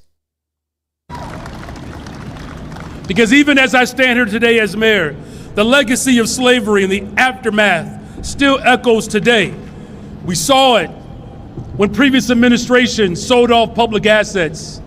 We saw the harm when previous administrations closed black schools and they shut down public housing, when they raided the pensions, these anti-black, anti-business endeavors that have caused tremendous harm and pain. But it's a new day. In fact, we are standing on the shoulders of one of the great leaders of this city, Dorothy Tillman, who laid the foundation and the groundwork to ignite a movement for reparations. That's quite enough of that. You get the idea of what's going on. A bunch of bloviating. Nothing will come as a result of that. Every single year they talk the same game. Nothing ever happens. So don't hold your breath for that one if you're living in Chicago. Good luck. I mean, listen, if you're out there fighting reparations, hey, good luck to you. But if you hear somebody say we're going to study it, that ain't going to happen. Just go ahead and cut your losses and move on. Try to find something else to do. Find something else. Now back to New York. Kathy Hochul was talking about, hey, we're going to have hot weather in New York, so you guys got to be ready. I know it never gets hot. You never have heat waves. Summertime never comes. So let's hear what she says. This is not a natural hot weather stretch for us here in the state of New York, especially upstate. But we are going to be seeing temperatures at levels we have not seen in our lifetimes. And I want to update New Yorkers on what we're doing about this significant public health event. Right now, everywhere north of New York City is under a heat advisory, and it's only going to get worse. Starting today in the Genesee Valley and the Finger Lakes, and starting tomorrow, extreme heat will hit everywhere in the great state of New York. Now, what does this mean? It's a dangerous mix of high temperatures and extreme humidity, causing feels-like temperature of over 100 degrees. Now, that's hot. So all my New Yorkers out there, all my New Yorkers, have you guys ever had a hot summer? Has it ever been hot? 90 degrees, heat index of 100 degrees. Has it ever been hot out there? Y'all let me know. Now, because they want to say it's climate change, right? Again, first it was global cooling, then it became global warming, then it became the ozone layer and all this and that. The dumbest things in the world. But now it's just climate change. So whatever the weather event is, it could be a hurricane, a regular rainstorm, hailstorm. It could be hot weather, cold weather. Whatever it is, let's just say climate change, if it's going to be a little bit abnormal. All right, abnormal weather is not uncommon. But since we got to be so ridiculous, we got to call it climate change. All right. Let me see someone here. Sun be sunning, exactly. Yeah, JK says, listen, we don't know what a computer is, let alone weather. Very good point. A thermometer, what's that? I don't know. Yeah, it's called summer. That's right, Brian. Robbie Mill, I'm going to pass on the Arizona invitation. Arizona is just ridiculous. I mean, when I drank water out there, I felt like I was drowning. I felt like water got in my nose, but it didn't get in my nose. It was so weird. I don't like Arizona's heat. I like going to Arizona when it's like November, December. It's like still in the 70s and it's a cool, dry heat. I like that. That's my ideal time to visit Arizona in the winter. In the summertime, nah, I'm cool. I like moisture. I like humidity. I'd rather would be in Miami, Florida on the beach in August with a hurricane warning than Arizona in August with 115-degree heat and no humidity. It's like you in the oven, like a rotisserie chicken, just baking. Just put me on the spigot and bake me. Just turn me up, season me up. That's how I feel in Arizona, an oven all the time. Anyway, shout out to the New Yorkers. Huh?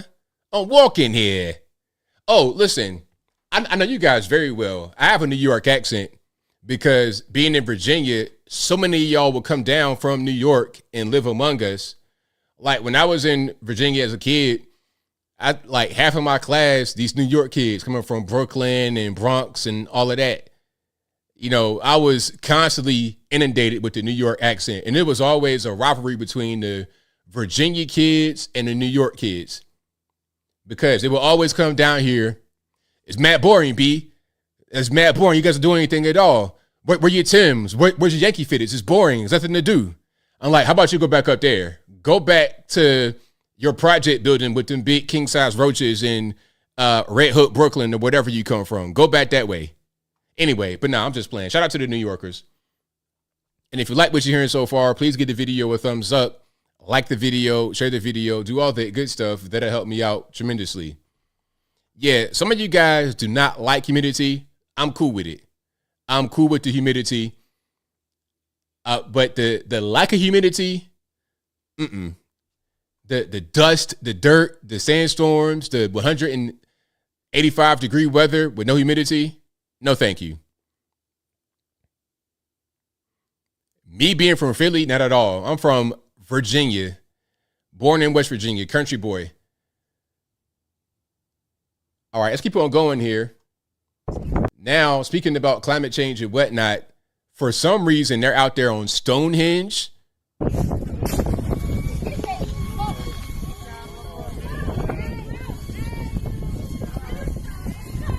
They're spraying orange paint on Stonehenge.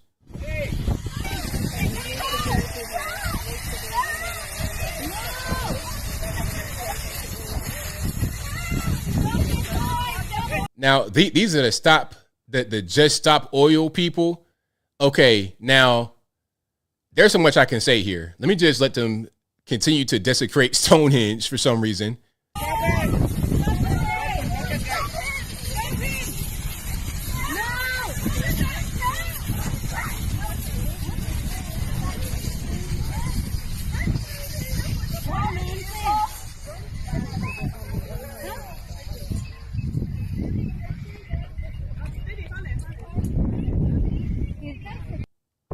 So look, they are spraying the oil-based paint, I would presume, on Stonehenge, and I just don't understand. Okay, name of your group, Just Stop Oil. In your paint, oil-based, perhaps, or some kind of oil product. That's one thing. Second thing, you're destroying the natural biodiversity of the life that lives right there at Stonehenge. It's probably been there for a long time. Why? But you're environmental people. You guys claim to support the environment, but in reality, you're eco-terrorists. That's what's going on here. And they're being sponsored by a lot of people who don't have our best interests at heart. Now, I've seen these people go to museums and throw paint on glass that's covering priceless artwork. Now you want to go destroy stuff that's out there in the open. Stonehenge, really, is what we're going to do? These people are ridiculous, man. Yes, straight to prison. Straight to prison. Big rocks, little rocks. Mr. Garrett says, oil-based paint with propane propellant. LMAO, exactly. Yeah, it's definitely criminal. At least it should be. I mean, you know, UK, some of these people have crazy laws, but that really shouldn't be a thing you could just do like that. But hey, I think that it might be, it most certainly should be illegal. All right, let's keep on rocking and rolling here. We have a few more things to get into. Let me see if I can find what I'm looking for here. Okay, we got that. And then we already showed that. Okay, so check it out. I was speaking about Orange County, California earlier with the shooting. There was a Secret Service agent involved. The Secret Service agent had a Biden event. It probably was that fundraiser. And then once he gets to a residential area in Orange County, someone robs him of a bag, and the agent lets off like 5 or 6 shots. This is in Tustin, California, Orange County. And I was reading some of the comments when I made the video. You guys like, it's a really nice area. These kind of things don't happen in this area. So I'm like, what's the deal? What's the science behind that? Is there some kind of personal beef? Was the person followed? Like, what's really going on? We talking about some Day of the Jackal type political situation? I don't know. But speaking about Orange County, this is a ridiculous house flip. This house you're going to see is going for $750,000 U.S. American cold hard cash dollars. All right, let's check this out right quick.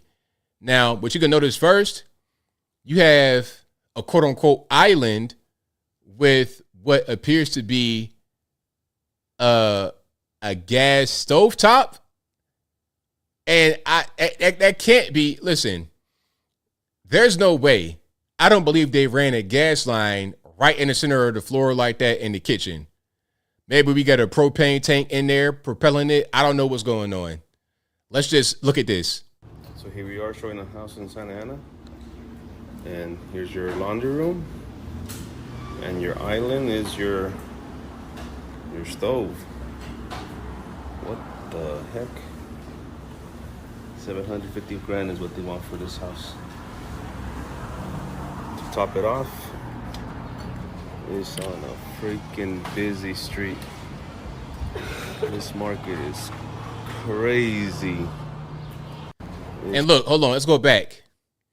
Not only do we have this random gas stovetop in the center of the kitchen with nothing else around it. There's literally no shelf space, no nothing.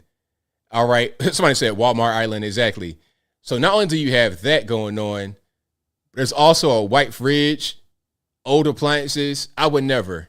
You paying that much money for this kind of stuff, and then you got like a security door, beat up door, old door. That door looks like it probably got kicked in by the police to break up a meth lab within the past 2 years. I would never. But I guess if you're living out there, California, Orange County, this might be a steal. You might be looking at houses that go over 1.1 for a basic kind of starter home. A 3.2 might be 1.2 million in the OK area. It's crazy. It's on a freaking busy street. This market is. Hold on. CB says Santa Ana is the bad part, aka Stabba Ana. Wow. And then JK says it's ghetto from Santa Ana all the way to Modesto. Can anybody confirm that? I don't know anything about California like that. All I know is that when I went, it was ghetto. I didn't like it. Hated it. 2 thumbs down. 2 big thumbs down. Let's keep on rocking and rolling here. And if you like what you're hearing so far, please give the video a thumbs up, like the video, share the video, do all that good stuff. That'll help me out tremendously. Hey, back up. If they had them speed queens in there, listen, I'll be like, you could keep the house. Just let me just buy the speed queens up off you separately. Yeah, those speed queens, those are the OG washing machines. I was trying to find those when I first came to Chattanooga. I have like just regular washing machines. I don't have those. I had, when I was in Virginia, I had those front loaders. I did not like the front loader washing machine because it was too difficult to keep clean. It didn't make any, like, you had to go like take off the ring. It was just too much to deal with. And I have the regular agitator top loader now, so much better. The old school one, top loader, Whirlpool. I've had it for years. I've had that same washer and dryer since 2017. It's worked the same exact way since the start. The old front loader I had, ghetto. And it was a nice machine. It was just had too many problems. It stink. You gotta keep cleaning it, take off the rings, and it didn't really get the clothes clean like the way I wanted.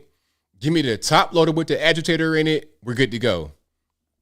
The best kind of washing machines you can get, the top loader Speed Queen, period. Anything else, you playing yourself. These things with just the big open area, no agitator, you just swirling around clothes. It ain't it. It is not it. All right.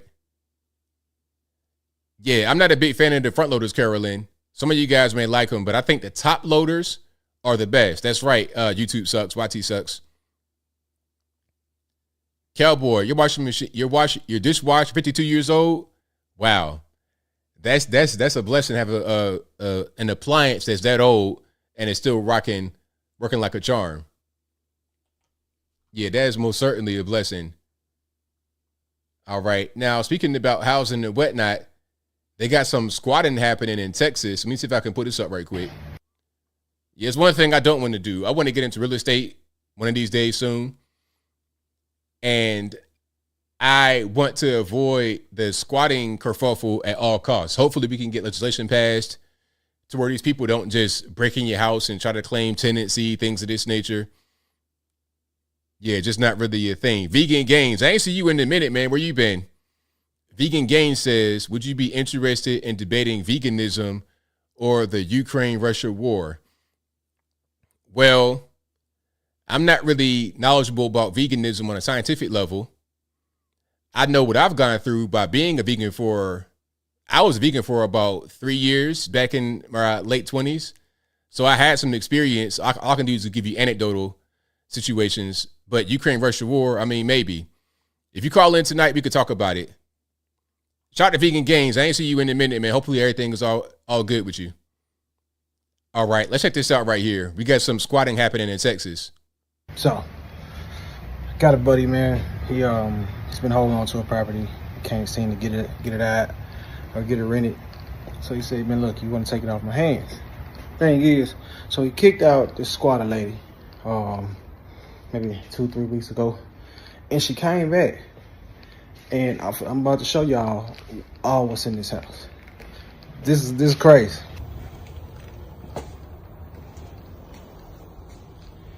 So this is squatting in Texas.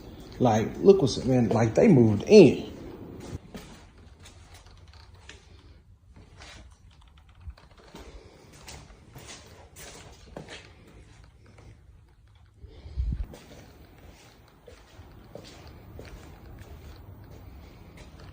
Yeah, man, squatters I hate. You guys got to go. You know, you have to go. You got to go back to wherever you came from. You can't afford a place to live. Hey, man, you just got to get it. You got to get it done however you can. Nobody has time for you and your foolishness. Okay, nobody has time for that. I'm running for. All right, this guy right here. What's his name? This Taral Patel. Taral Patel, my man. What are you doing? You shaming your family back in India. Your family in India is completely embarrassed. We are embarrassed? You've embarrassed us, Taral. We don't like this, though. You totally embarrassed your family back in India. Now, this guy, what he did was set up a burner account on social media, like a fake account, and he kept posting a bunch of harassing comments, racist comments about himself. Then what he did is he put it into a collage and then said, this is all the racist comments I'm getting from my opponent because he's involved in a political race in Texas to be a county commissioner. He's a Democrat, of course, a former Biden appointee. He used to work in the White House with the Biden administration. And now he's in Texas trying to be a county commissioner. And he said that his opponent was putting out racist things about him. But in reality, it was him with a burner account making the comments himself. And the reason why he got found out is funny because one of the names that was supposedly harassing him with racist comments was a guy named Antonio Scallywag. And his opponent recognized Antonio Scallywag as somebody that was harassing him. So what they did was launch an investigation. They subpoenaed Facebook and Google, and they were able to track the burner account right back to Taral Patel. I'm running for commissioner. Of course I'm phone banking. I'm running for commissioner. Of course I'm block walking. I'm running for commissioner. Of course I'm putting out yard signs. I'm running for commissioner. Of course we're recruiting volunteers. Vote Patel! I'm running for commissioner. Cringe, super cringe. But that is Taral Patel. Again, he was a Biden appointee, a Democrat, and he was trying to become a county commissioner in Texas. He made a fake social media account to post fake racist messages against himself. Let me see if I can find his campaign ad. The campaign ad was crazy because it wasn't even his voice. You just heard him talking, right? Sound like a regular dude. Okay. Just a regular American, probably born here, no Indian accent. Hold on. I'm Taral Patel, and I wanted hours. No, this ain't the one I'm looking for. But the ad I saw was totally crazy. Like, hello, I'm Taral Patel. It's like, sir, that is not how you sound at all. What is going on? But anyway, shout out to him. And he got arrested, by the way. He got arrested for that. Because what he did was impersonate somebody else online, and now he might make big rocks to little rocks because he was trying to say that this was all a racist thing done by the opponent, but it was not. It was him making it all up. All right, it was crazy. All right, Begin Games. Give me a minute because what I'm doing right now, I'm just finishing up what I'm doing here. Then I'm going to read super chats. And then once I do that, I'll let you know when the calls are on. So I got you, boss. Don't even worry about it. Hang out for a little bit, shall we? And, as far as the draft, I'll mention that right quick. Then we get to the calls. So people are freaking out because they thought they were going to bring the draft back. But really all they did was automatically sign people up for selective service. And if you guys don't know what that is, if you're not an American, maybe you're just a woman and you never had to worry about it because it's only for men. Men aged 18 to 26 will automatically be signed up for selective service. This is a thing that was or has been around since 1917, and it was part of the draft.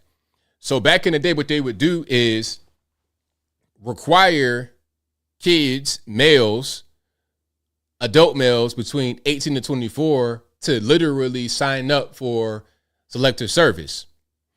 And I'm not sure the way it was in 1917, but even me back in like 01, 02, when I signed up, they gave you an index card, like a sheet of paper, literally, and you would just fill it out and submit it. It's probably been that same way since 1917 with the index card, I would presume. But it started back in 1917 as a way to get to know how many war-age men were in America and to pull from that group and draft if needed. And they did that in World War I, World War II, Vietnam War, and in between. But they stopped the draft in 1973 toward the end of the Vietnam War. But they kept selective service. For a time in the 70s, it was not required to sign up for it. But then I think it might have been Jimmy Carter or somebody that reinstated the requirement to sign up for it, although there was no draft, because they might need it one day. But back then, you had a sheet of paper, you signed up for it if you were 18 to 24 male.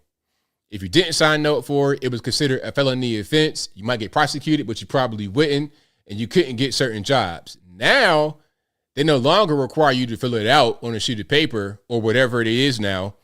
They automatically put you in it, and what they did was they lengthened the actual period. Now, some are going to say, well, why does it matter? The draft is not here. Well, it could be. And why would they change it from 18 to 24 to 18 to 26? Because they know one day they might need a lot of bodies to go out there and die for the USA. That's what's going on. All they're going to do is add it on to the existing volunteer force that we have.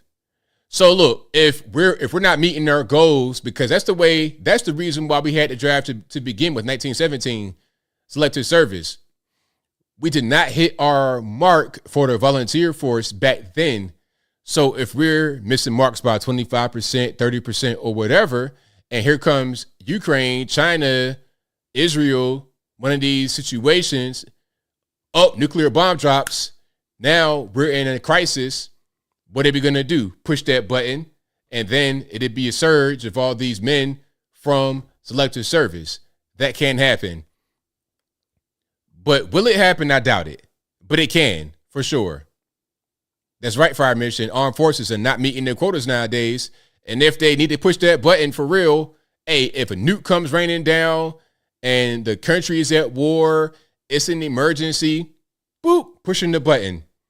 They did that during 9/11, not with the draft, but with the reserves, because you got a lot of these weekend warriors. They are reservists and they're just doing their thing.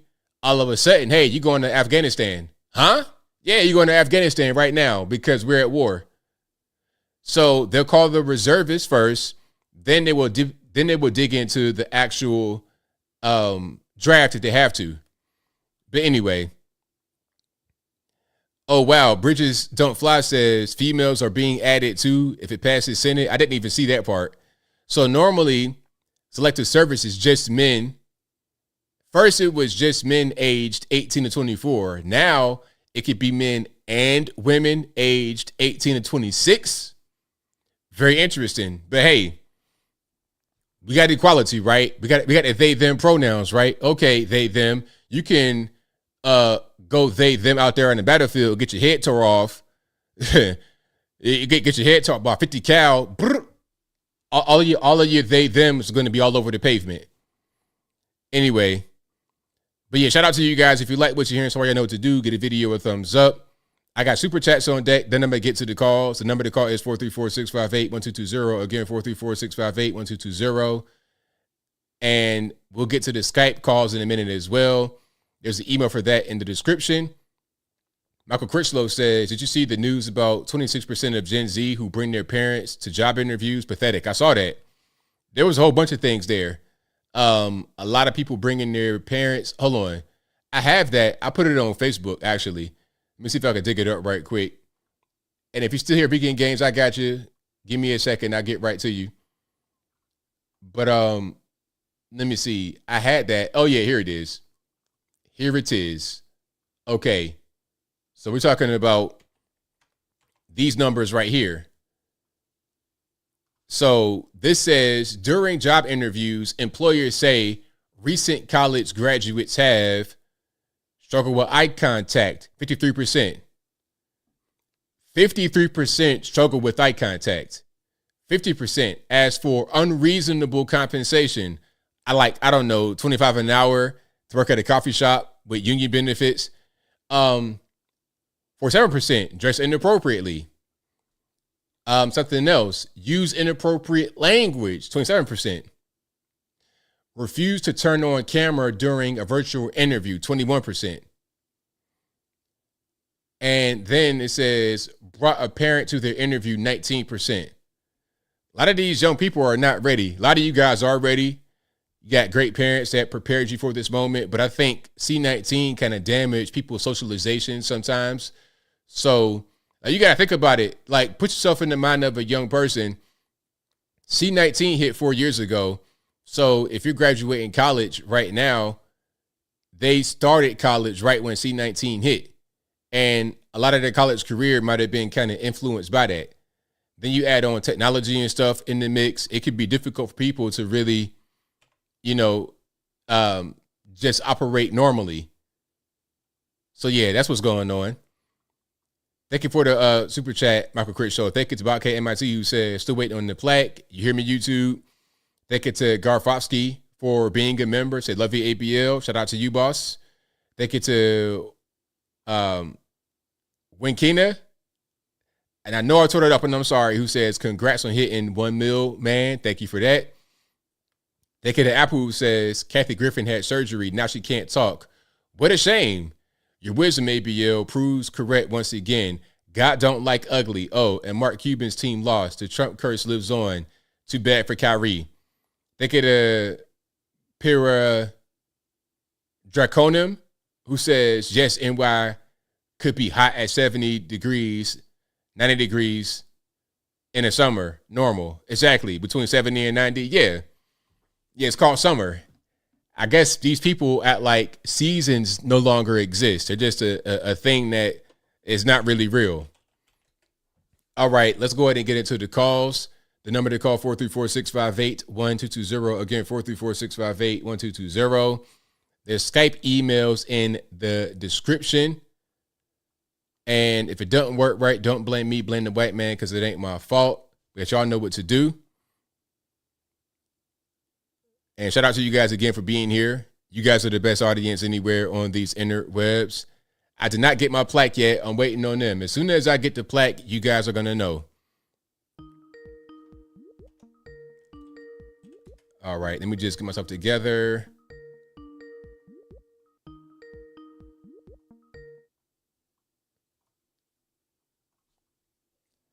I want to see you online, 372. Caller, can you hear me? Caller, I hear static, but I don't hear you talking. Going once, going twice. All right, caller, I don't know what happened, but I could hear the static, but you just weren't saying anything. You probably were looking at the screen. All right, I did not see Tatum recreate the picture. All right, caller, can you hear me? Hello, can you hear me now? I hear you.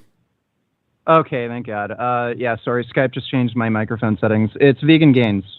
All righty, man, what's going on? Hey, so, yeah, there's a few topics that we could talk about. You said you used to be vegan. I think you have I think we differ on our stance on the Ukraine-Russia war. You did just bring up an interesting topic about U.S. military service and allowing women to serve in the U.S. military. You could maybe take your pick what you think would be most interesting. Well, I think what I was talking about was how if this passes, the bill for the automatic selective service, that women will be included. Because before it was just men that were required to sign up, but now they're trying to include women. So, hey, man, I think a lot of that is just what we've been dealing with for the past few years, equality and boys and girls are the same. I think it's a mistake. That's not actually why. Okay, so why do you think it's the case? It's because they can't recruit enough service members. So if you have a recruiting pool that only includes men 18 to 24, I think they're moving it up to 26 now, you're recruiting from a much smaller pool of people. And you have to keep in mind, in this day and age, many of these men are obese. So obesity is a huge factor for who you can recruit. So when nearly half of Americans are either overweight or obese, and there are weight requirements for enlisting, they're just literally not able to recruit enough service members. That's why there's this new initiative to allow gay people to serve in the military, trans people to serve in the military, and women to serve in the military, because they literally can't fulfill enough necessary positions. And with a war with China looming, U.S. might have to interfere in Russia. They're obviously just getting ready for these potential like world wars where they're going to have to have a large amount of recruits. Okay, so maybe we're kind of getting recruit and draft confused, because as of right now, you do have females in the military, gays in the military right now. Yeah. So maybe you're talking about the draft in case they need to push the button, then they can have a bigger pool to select from, including women. Yeah, so if there's a draft and you can only select from a pool of 18 to 26-year-old men, many 18 to 26-year-old men would not qualify for the draft because of things like obesity. Also, mental health is a huge problem. There's a lot of men with severe depression, schizophrenia, this and that. That might also prevent them from actually being able to serve. So if you include women in the draft, they may not be as ideal candidates as like a 6 foot tall, 180 to 200 pound man who's like super macho and jacked. But women can hold a rifle. They can shoot accurately.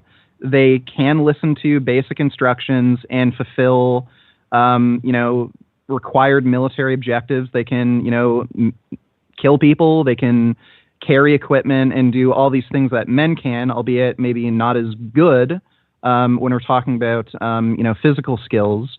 But if it's a better position to be in if those positions are filled by a woman than not have those positions filled.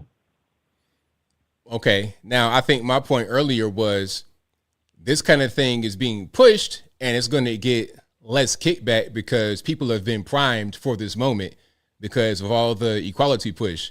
If not for the people's socialization, there'd be a lot more kickback. If they were trying to do this in years past, even if we still had things like obesity and whatnot, if not for the socialization of people, especially young people, to think that we're all the same and we're equal, if not for that, there'd be a lot more kickback here. Do you agree with that?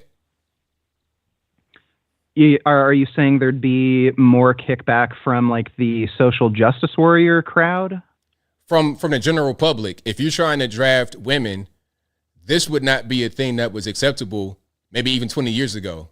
But because we've been socialized a certain way over those years to not really see men as different than women, it's less kickback to the point where it's not even really a big deal. Oh, okay. So you're saying the general public, say 20 years ago would say, oh, why are you drafting women? Women are kind of like inferior. But now, because there's this like women are, boss chicks who can do anything, there's less kickback. Yes. That may very well be the case, but the actual reason for why they're including women in the draft is the fact that we just need more service members in the military. And if we only include 18 to 26-year-old men, if there were to be a large-scale war that breaks out with China or perhaps Russia, you're very likely not going to be able to recruit enough men. Okay, I got you. That makes sense.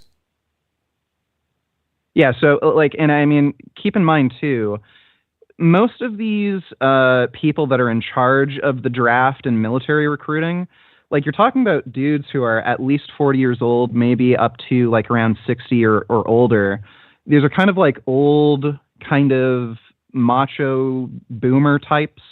I don't think they're really thinking, well, girls can do everything that a man can, and there's no reason to like not allow, blue-haired trannies in the military because they're just as capable of a man. Like, these people are probably thinking very pragmatically, and they're thinking, okay, look, a war is likely going to break out with China. We need this number of servicemen. If you look at the demographic data, half of the demographic that we would draft from is overweight and obese. So that like automatically eliminates half of the people that we could even draft. But if we include women, that doubles our draft pool. They're probably thinking pragmatically like that. I don't expect the military to think, oh, blue-haired trannies can, win wars just like a man can. Yeah, I don't think the military really wants to go down that road. I think a lot of what they don't. I think what the military thinks, and the recruiters and everybody else, I think a lot of them are beholden to the politicians. If the politicians say, hey, we got to go this way, or we got something going on with Ukraine or whatever, they kind of bend to their will sometimes because they have no choice. Well, so if we're talking about very liberal, quote unquote, woke politicians like Barack Obama or Joe Biden, they have military advisors, and they're probably getting information from military advisors saying, look, a war is very likely going to break out with China over the next 10 years. If that happens, we literally cannot recruit or draft enough people for that war. And then somebody like Joe Biden or Barack Obama may have this sort of bias towards allowing women to, or gay or trans people to fight in the military, and they may take advantage of this sort of situation. But again, I think the military is acting pragmatically when they make these sort of recommendations to their leader, whoever it may be at the time, whether it's Trump or Biden or Obama. So, yeah, like it wouldn't surprise me if Joe Biden were to think women should serve in the military because of equality. Maybe he does think that way, but he's likely getting information from his military advisors suggesting this to begin with. Right. I got you. Yeah. So, in my opinion, just because of the current state of the obesity epidemic, we absolutely need to recruit women. If there is a large-scale war that breaks out, we do need women to be able to enlist in service. Otherwise, we will be massively undermanned. Well, they can enlist right now. You talking about the draft? Can. But I'm talking about the draft specifically. And you can actually look at recruitment numbers. I think they're down something like 20% over the last 10 years. It's pretty massive. So they're already having issues with recruitment, and that is in large part due to kids thinking differently than a few decades ago. There's a lot more kids who have negative views of the U.S. military. Some of those, ideas are legitimate, like the Iraq War really affected America's views of the military. And, these, kids right now who are around 15, 20, 25 are looking at the Iraq War and thinking, oh, do I really want to serve in another pointless, stupid war we never should have been a part in? You could argue that kids these days are also softer. They're not as interested in weapons, things like that. But obesity is a massive, massive factor for affecting recruitment, and it's going to affect the draft as well. So again, this narrative that the military is going woke, to me, it's just complete BS. The military isn't woke. They're just having this pragmatic decision to make. Okay, we ideally want to recruit dudes who are 6 feet tall, jacked, hard as nails. They're willing to kill people, but these men just don't exist in high enough numbers today. So we're going to have to recruit women. We're going to have to recruit trans people and gay people, even though they're not necessarily the most ideal candidate. Right on, man. Well, thank you for your call. I'm going to get to a few more here. I appreciate you for calling in. Okay. No problem. Take care, dude. Same to you. So shout out to my man for the call. That was Vegan Gains, if you guys don't know. Shout out to him for calling in. Let's keep on rocking and rolling here. The number to call is 434-658-1220. Again, 434-658-1220. 215 on the line. Who am I speaking to? Hi, hey, ABL, how's it going? It's all good, man. What's happening? Hey, yeah, I was me last week. I called when you heard like that air conditioner in the background. Yeah, I was hearing like all kind of crazy factory sounds. It was a whole lot going on. Oh yeah, no, it's not like that right now. I'm not in that environment right now. All right. But hey, ABL, I wanted to ask you this question. When's the last time you heard the news talk about COVID-19? I saw Fauci promoting this book, so it was spoken about there, but just like regularly, I don't really see too much of it. Yeah, that's what I mean regularly, because I see Dr. Fauci's just pop. He's suddenly in the media spotlight again. After how long has it been since the last time we saw Fauci in the media spotlight? It's been quite a while. They put him on ice for a minute. Yeah, he was at least out for at least a year and a couple months. Oh yeah, at least. But yeah, last time I heard them talk about COVID-19, like, you know, kind of like hype of the pandemic was the end of 2022 when the flu hit hard, when they was talking about all those variants and whatnot. That was the last time I heard them talk about COVID-19. Yep. Yeah, but, you know, I remember back in 2020 when all the hype started around COVID-19, and I remember I was telling people when everybody said, oh, it's the end of the world, it seemed like it's the end of the world. I said, listen, this is going to go on for at least a year or maybe 2 years, and then everything's going to go back to normal. Like, all this social distancing and all that stuff, this is not going to last forever. Yeah, it can't. It was only going to be temporary. It couldn't last forever from the very beginning. People were just so afraid. They thought that it was going to be a forever thing. Yeah, and now it's like, and technically it is forever because COVID is here to stay, but just the hype and like the fear around it, all that is pretty much gone at that point. Oh yeah, ain't no question. And that's what I kept telling people. I said no more than a year and a half. I could see this lasting for a year and a half. Then it's all just gonna die down. And this is before I knew about like conservatism and all that stuff. Started looking into like conservatives, even though I'm not conservative, but you know, I agree with a lot of y'all talking points. But just the mainstream media hyping up stuff, mind manipulation. I just was like, yeah, no, this is not gonna last long.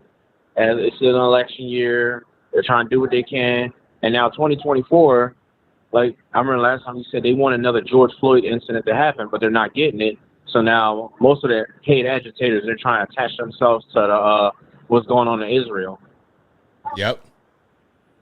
And I don't want to take up too much time, but I'm gonna say this last thing. So because now it's like it's getting to the point where that's ongoing, and it's like even though some of the protests are still probably happening at the campuses, but not as much anymore. Now all the violent demonstrations, it's just like, what now? I'm just waiting to see what's the next thing that's going to happen. It's always going to be something. They're going to try to, it'll be an event that happens, and they'll try to just pounce on it to make it be the next thing. That's kind of how they operate. Yeah, like you said, the next George Floyd. That's right. All right, and thanks for taking my call, ABL. Thanks for the call, man. Definitely appreciate you. All right, you have a good one. Same to you. Yeah, it'll be something that happens, and they want to take advantage of it, of course. That's what happens. 860, you know, line, what's speaking to? Hey, Anthony, how you doing? It's F&A Ranger Xbox. How you doing, brother? It's all good, man. What's going on? Oh, man, you started to do the math. I was like, yeah, go, brother, go. Started to do the math, figuring out why math is racist, because they don't want you to know you're being subtracted. Well, of course. You know, and you got to go into the abortion numbers, the amount of years it's been continuous, the black on black violence, not only the black on black violence, instead of 10,000 plus a year, plus the 7,000 to 10,000 lives that are in prison for killing the others, all the lives that would have been created if there were relationships formed and families. You know what I'm saying, Anthony? Right on. Oh yeah, it'll make you really mad when you get into the real, you get into the percentages and then go into averaging them against each other and then progressive math of what could have been, and you'll get furious. You really will. I did. So that's why I brought it up a little while. Boy, it's been over 4 years, Anthony. 4 yees.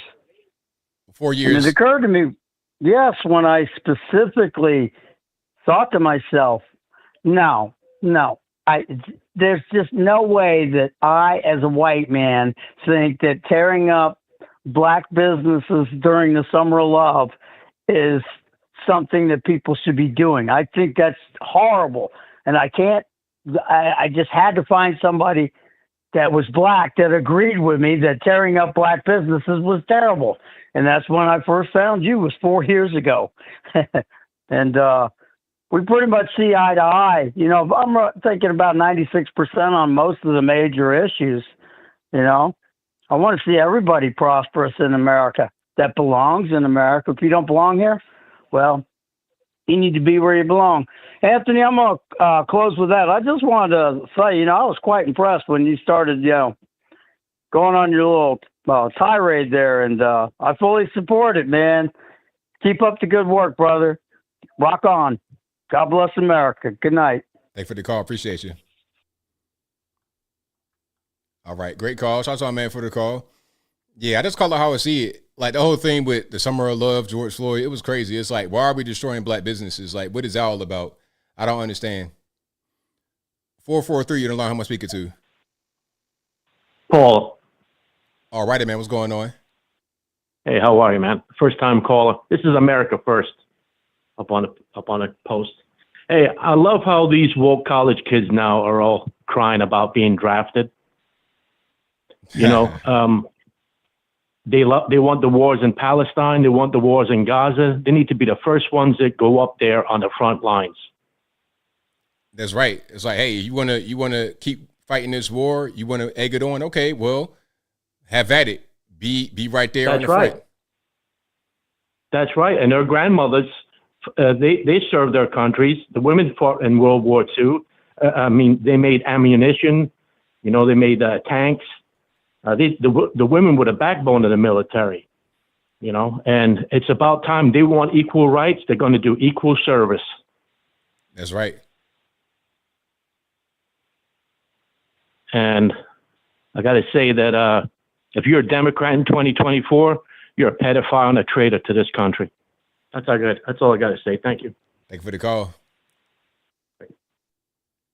All right, my man, straight to the point. I like that. Great call. Shout out to my man for the call. 336 on the line. Who am I speaking to? Hello, you're speaking to Victoria. All righty, what's going on? Hi, ABL.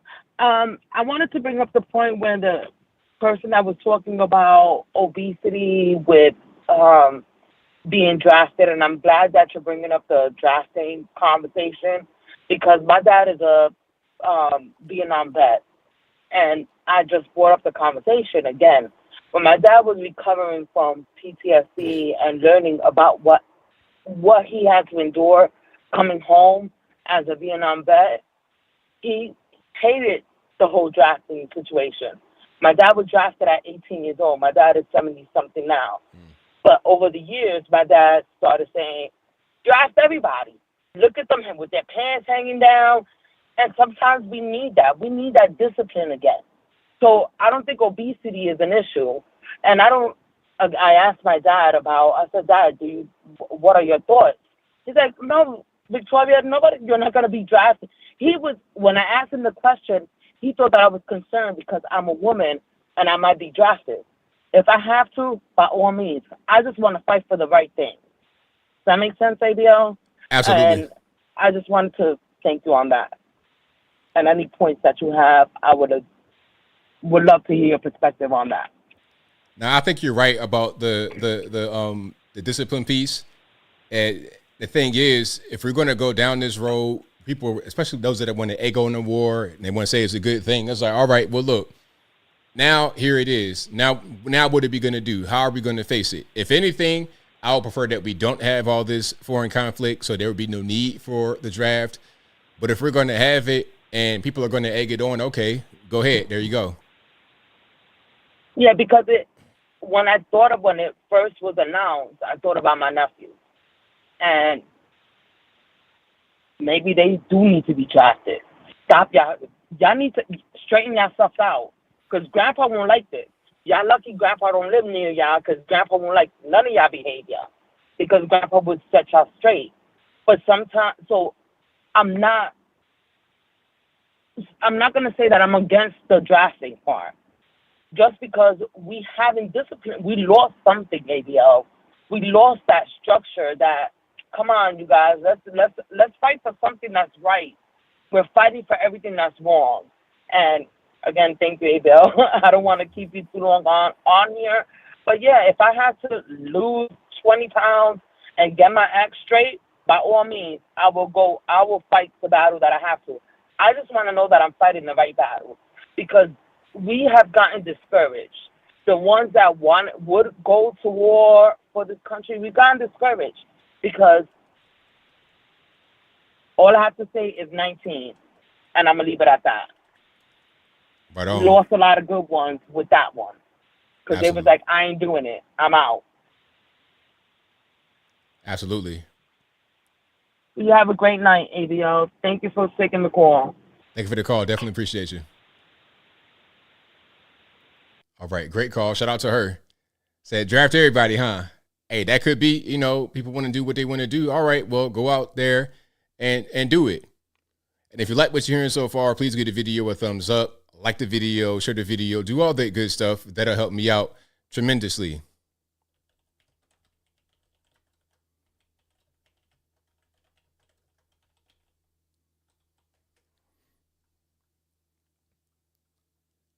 All right. But yeah, me personally, I'm not really for all the, if we could just keep the foreign conflicts to a minimum or not do it, that's what I'm all about. And that's part of the reason why I voted for Trump, because he was against the foreign conflict. Now we got Biden and we got conflicts everywhere. I was like, what's really going on?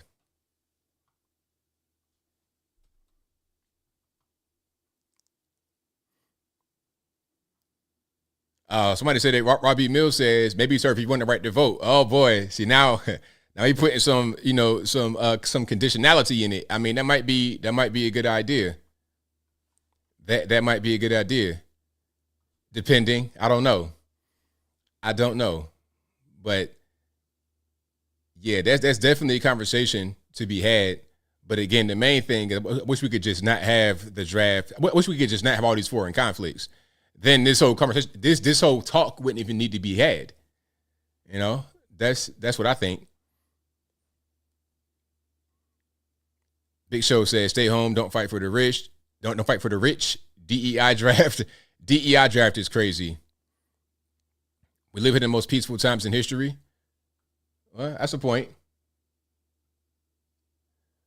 949, you're on the line. How much speaker to? Hi, good evening, chat. Hi, good evening, ABL. It's Marta from Temecula. How are you doing this evening, everybody? I'm doing well. About yourself? Okay. My dad, he served in the Vietnam War, and he just recently passed in January of this year, and we had the service for him at the end of April. He got buried in the Riverside cemetery with all the rest of the servicemen. What I wanted to bring up is, as far as about them getting gentlemen or ladies and gentlemen getting drafted, is look at how many criminals we have. You can't draft them.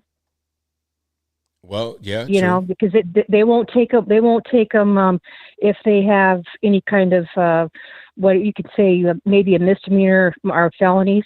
I got a funny story for you. My dad was drafted in the military, and they looked at his record and they said, "Sir, here you have joyriding on your record. How did you how did you get in the mix of this?" And he goes, "Well, sir, I was just driving, and I didn't steal a car, nothing. We were just driving in the car, and they thought we stole it." And he goes, "Well, sir, what can you do? What can you do?" And he goes, "I could work on trucks." And they go, "That's it, sir. That's what you're going to do." So that's what his job was in the military, was work on trucks. So God bless him. But I just wanted to bring that factor up about, all the people that have criminal records. There's quite a bit of them, especially these days. That's a very good point. I'm it. I'll talk to you later. Thank you so much. And Trump 2024. Love you guys. Bye. Thank you for the call. Great point. A lot of criminal records out there. So how are we going to get beyond that? A lot of very good points about that.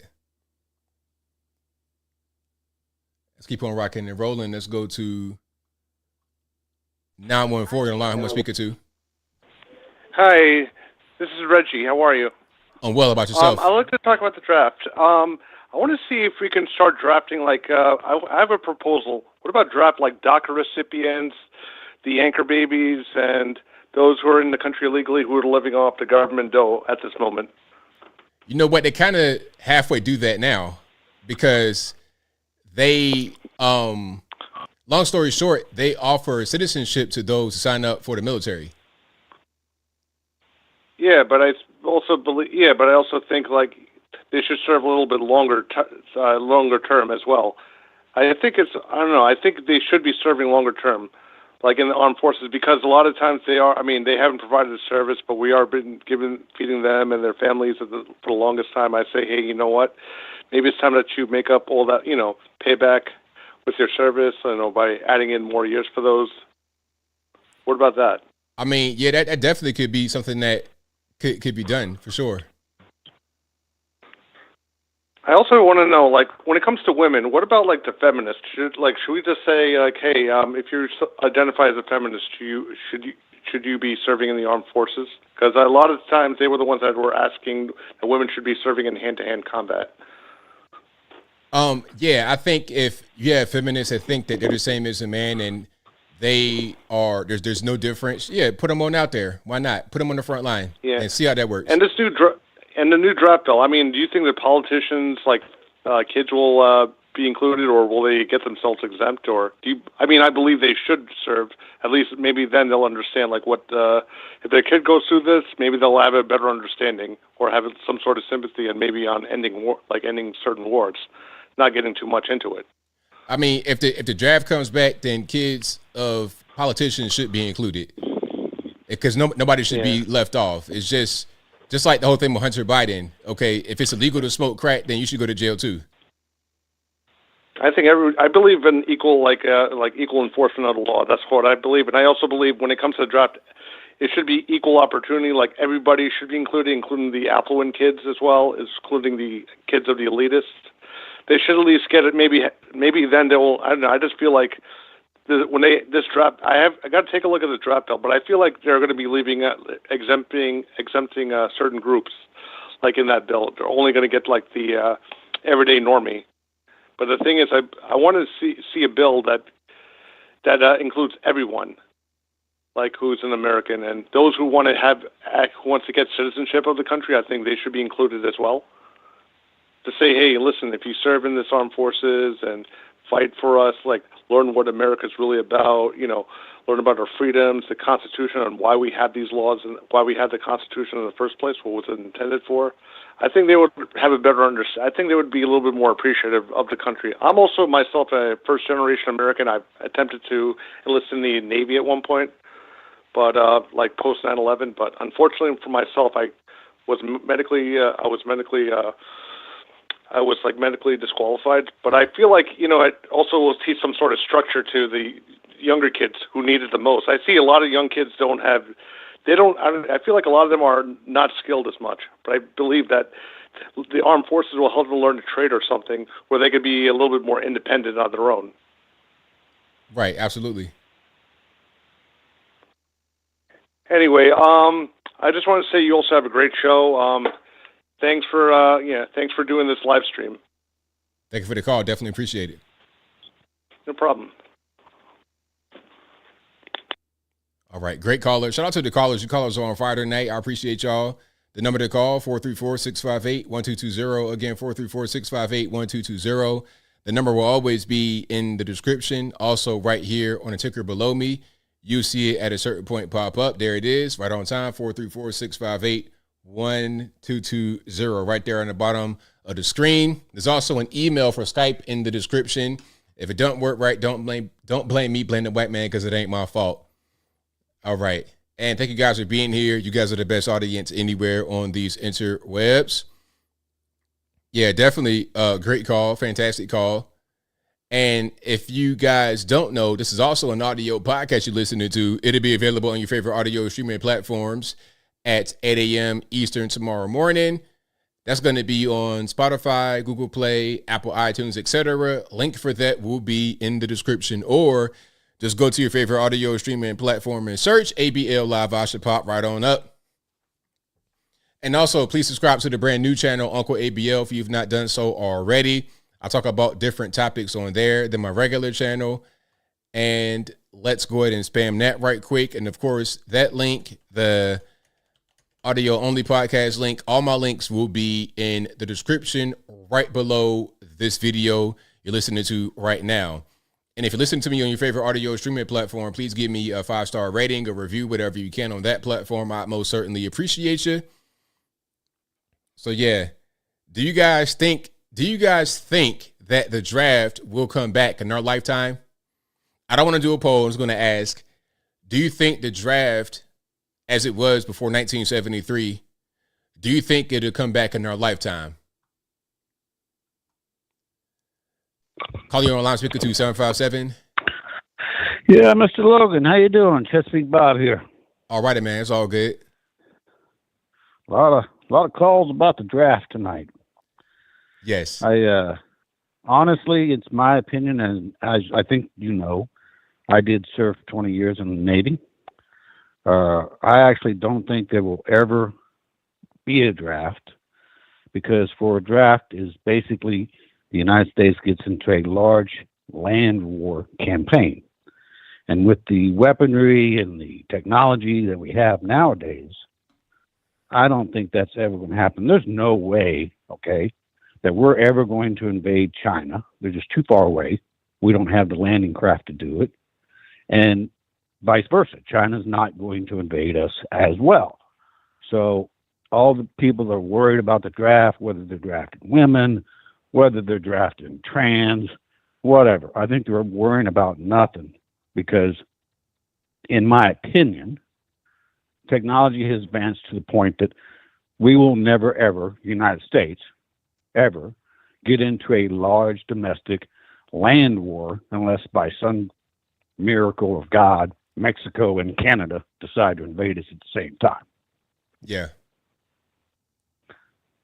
That's just my thoughts, so I kind of wanted to just kind of cool everybody's, phone calls and anxieties they call in. Well, why aren't they drafting trans? Why aren't they drafting women? I think they're worrying about things that are, they don't need to worry about. But that's my thoughts. I just wanted to call in and let you know what I thought, and I'd love to hear what your thoughts are. And I'll hang up and I'll listen to you on the side. Thank you for the call. Definitely appreciate you. All right. Yeah, I think it'll take a lot for a draft to actually happen. Like I said, it need to be something where the nation gets thrown into complete panic, and it'll just be, all right, push the button, go ahead and do it. It'd be more reactionary to calm the citizenry more than anything. And if a draft would calm the citizenry, then you would know we are in dire straits. We're in dire straits if a draft calms the citizenry. I'm talking about nuclear weapon, boom, New York City, psh. All right, push the button.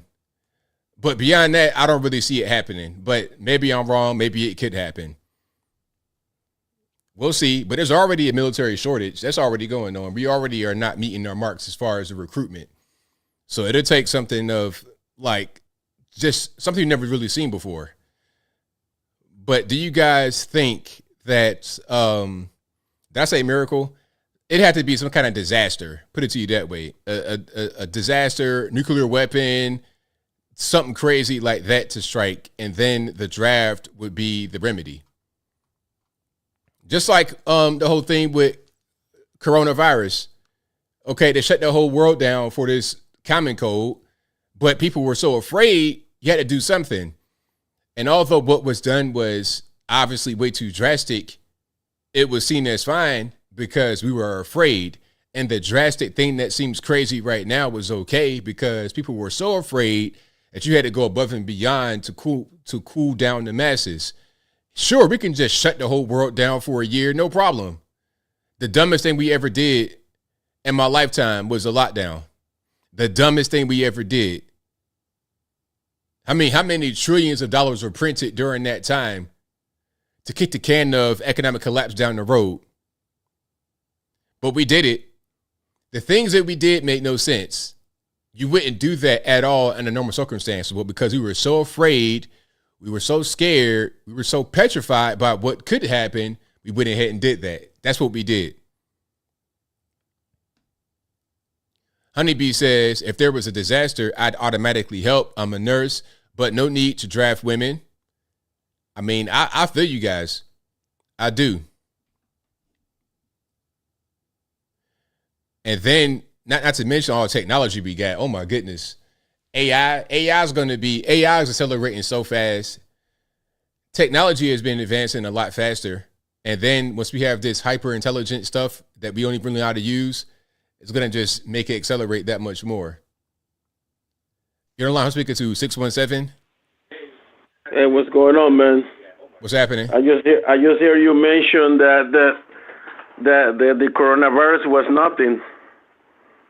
It wasn't all that. It's overblown. Overrated. It was overblown, you think? Yeah. Oh, okay. In base of what reference? I mean, in base of what reference from any previous medical emergency can you compare it to there was nothing? I mean, look, I don't know. It's just my opinion. I think it's overrated. Oh, okay, I understand. So it's just not really in base of comparison to other situations that we have, like the bird flu, the Spanish flu in 1918 to 1920. We took the same measures. So do you think it was comparable to that? Really? Well, there were two differences according to medical experts.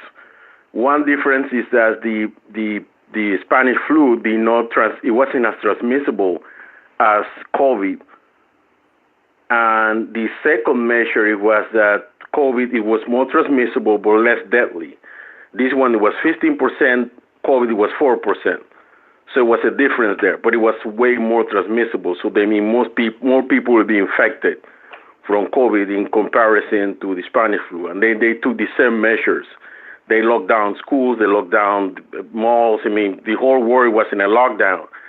Just the simple fact that we were in a war, we were in the middle of World War I, but the whole war was in a lockdown. The only thing, we didn't have the technology, we didn't have YouTube, we didn't have, social media, so we didn't know what was happening in all the sides of the world, but there were lockdowns. So if you say there was just a common cold and it was less than SARS, than Ebola, I mean, you oftentimes you say things, and I know it's your opinion, and then you got to throw it out there because that's what it fits your audience, that they believe that COVID was nothing, even that killed. Like my opinion is my opinion only.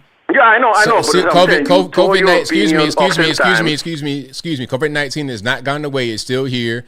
And there's articles coming out from actual scientific research that says that the vaccination may have caused an excess in deaths. So I think that it was overrated. It was a lot of panic unnecessarily for a head cold that affected people that were nearly 100 years old and very fat people. Well, that is not true, because some people that they were young unhealthy die from the virus. No. Don't just say something like that and run away. Who were the two biggest groups affected by it? Yeah, of course, the people that were older. All right. So let's not play no games. Weaker.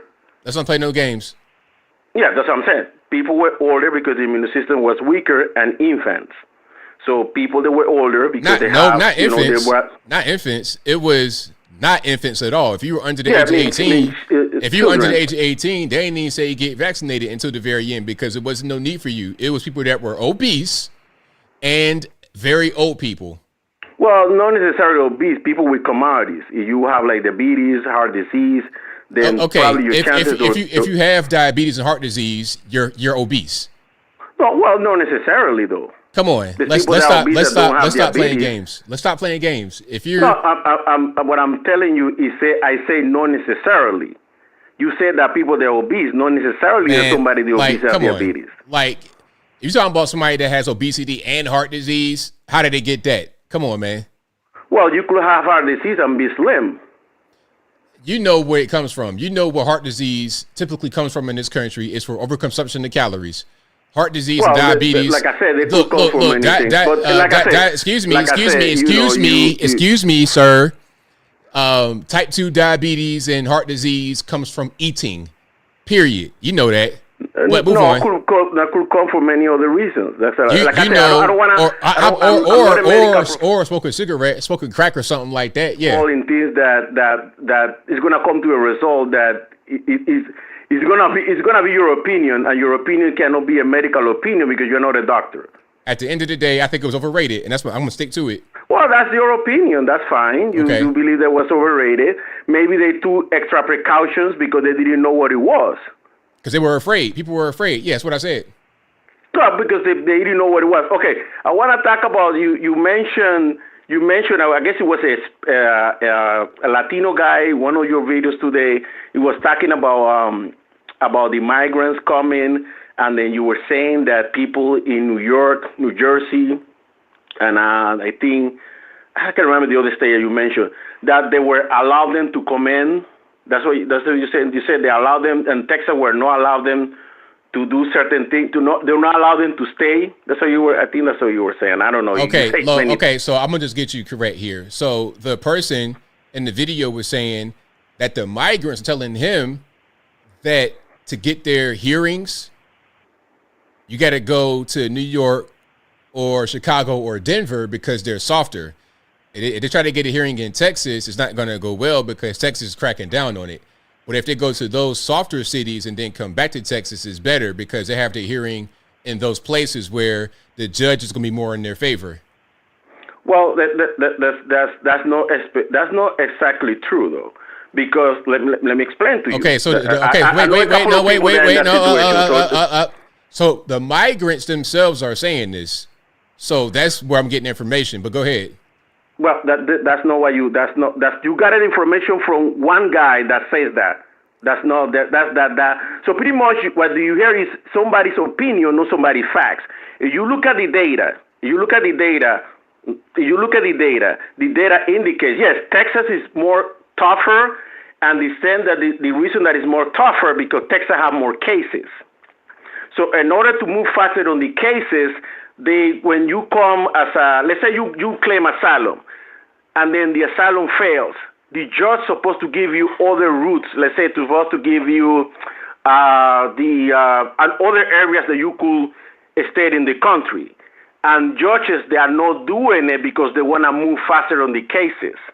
So because Texas, the waiting time on Texas when you arrive is 2028, 2029, 2030, versus you go to New York, the time frame is 6 months to a year.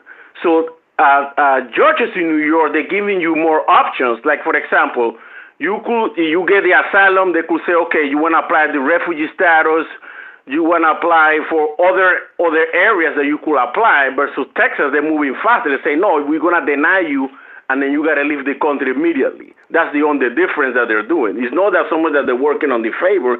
It's just Texas have way more cases. Okay. So it's for the best interest of them that don't go where the places they have more cases. I got your point. So why not go That's not my point. Excuse me. Okay, I got your point. You made your point. I'm giving you facts. Okay, quiet. Now my question is, if it's about Texas is being overrun with cases, having the big backlog, why go to specifically New York, Denver, and Chicago? Why not go to other cities aside from those three? Well, you got to understand, as you know, that some of them, they've been saying by the governor of Texas, Greg Abbott, was sending in there. It's not like they wanted to go there. They were sending in there because he wants to play politics with them. Why are the migrants saying that they want to go to New York? Well, like they can go somewhere else. They can go to a neighboring. They can go to Louisiana. That's not too far from Texas. They can go to Oklahoma.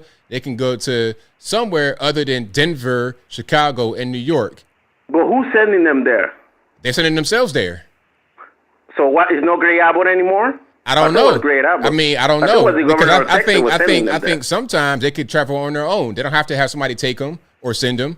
They could just go to where they want to go. They got money. They got money. They can travel. How they getting this money though? I don't know. They got money where they come from. They paying the coyote. So they just up on the. So this is. Let me explain you how this thing works. We don't got all night. Make it quick. Let me help you out. So when you get through the border and you turn yourself to the border patrol agents, the border patrol agents take your information. They fingerprint you. They ask you if you have any person who could vouch for you. They need the address, they need information. Oftentimes, the person that they know, maybe it might be a cousin, an uncle, a whatever, brother, send them the ticket for them to go to that particular city.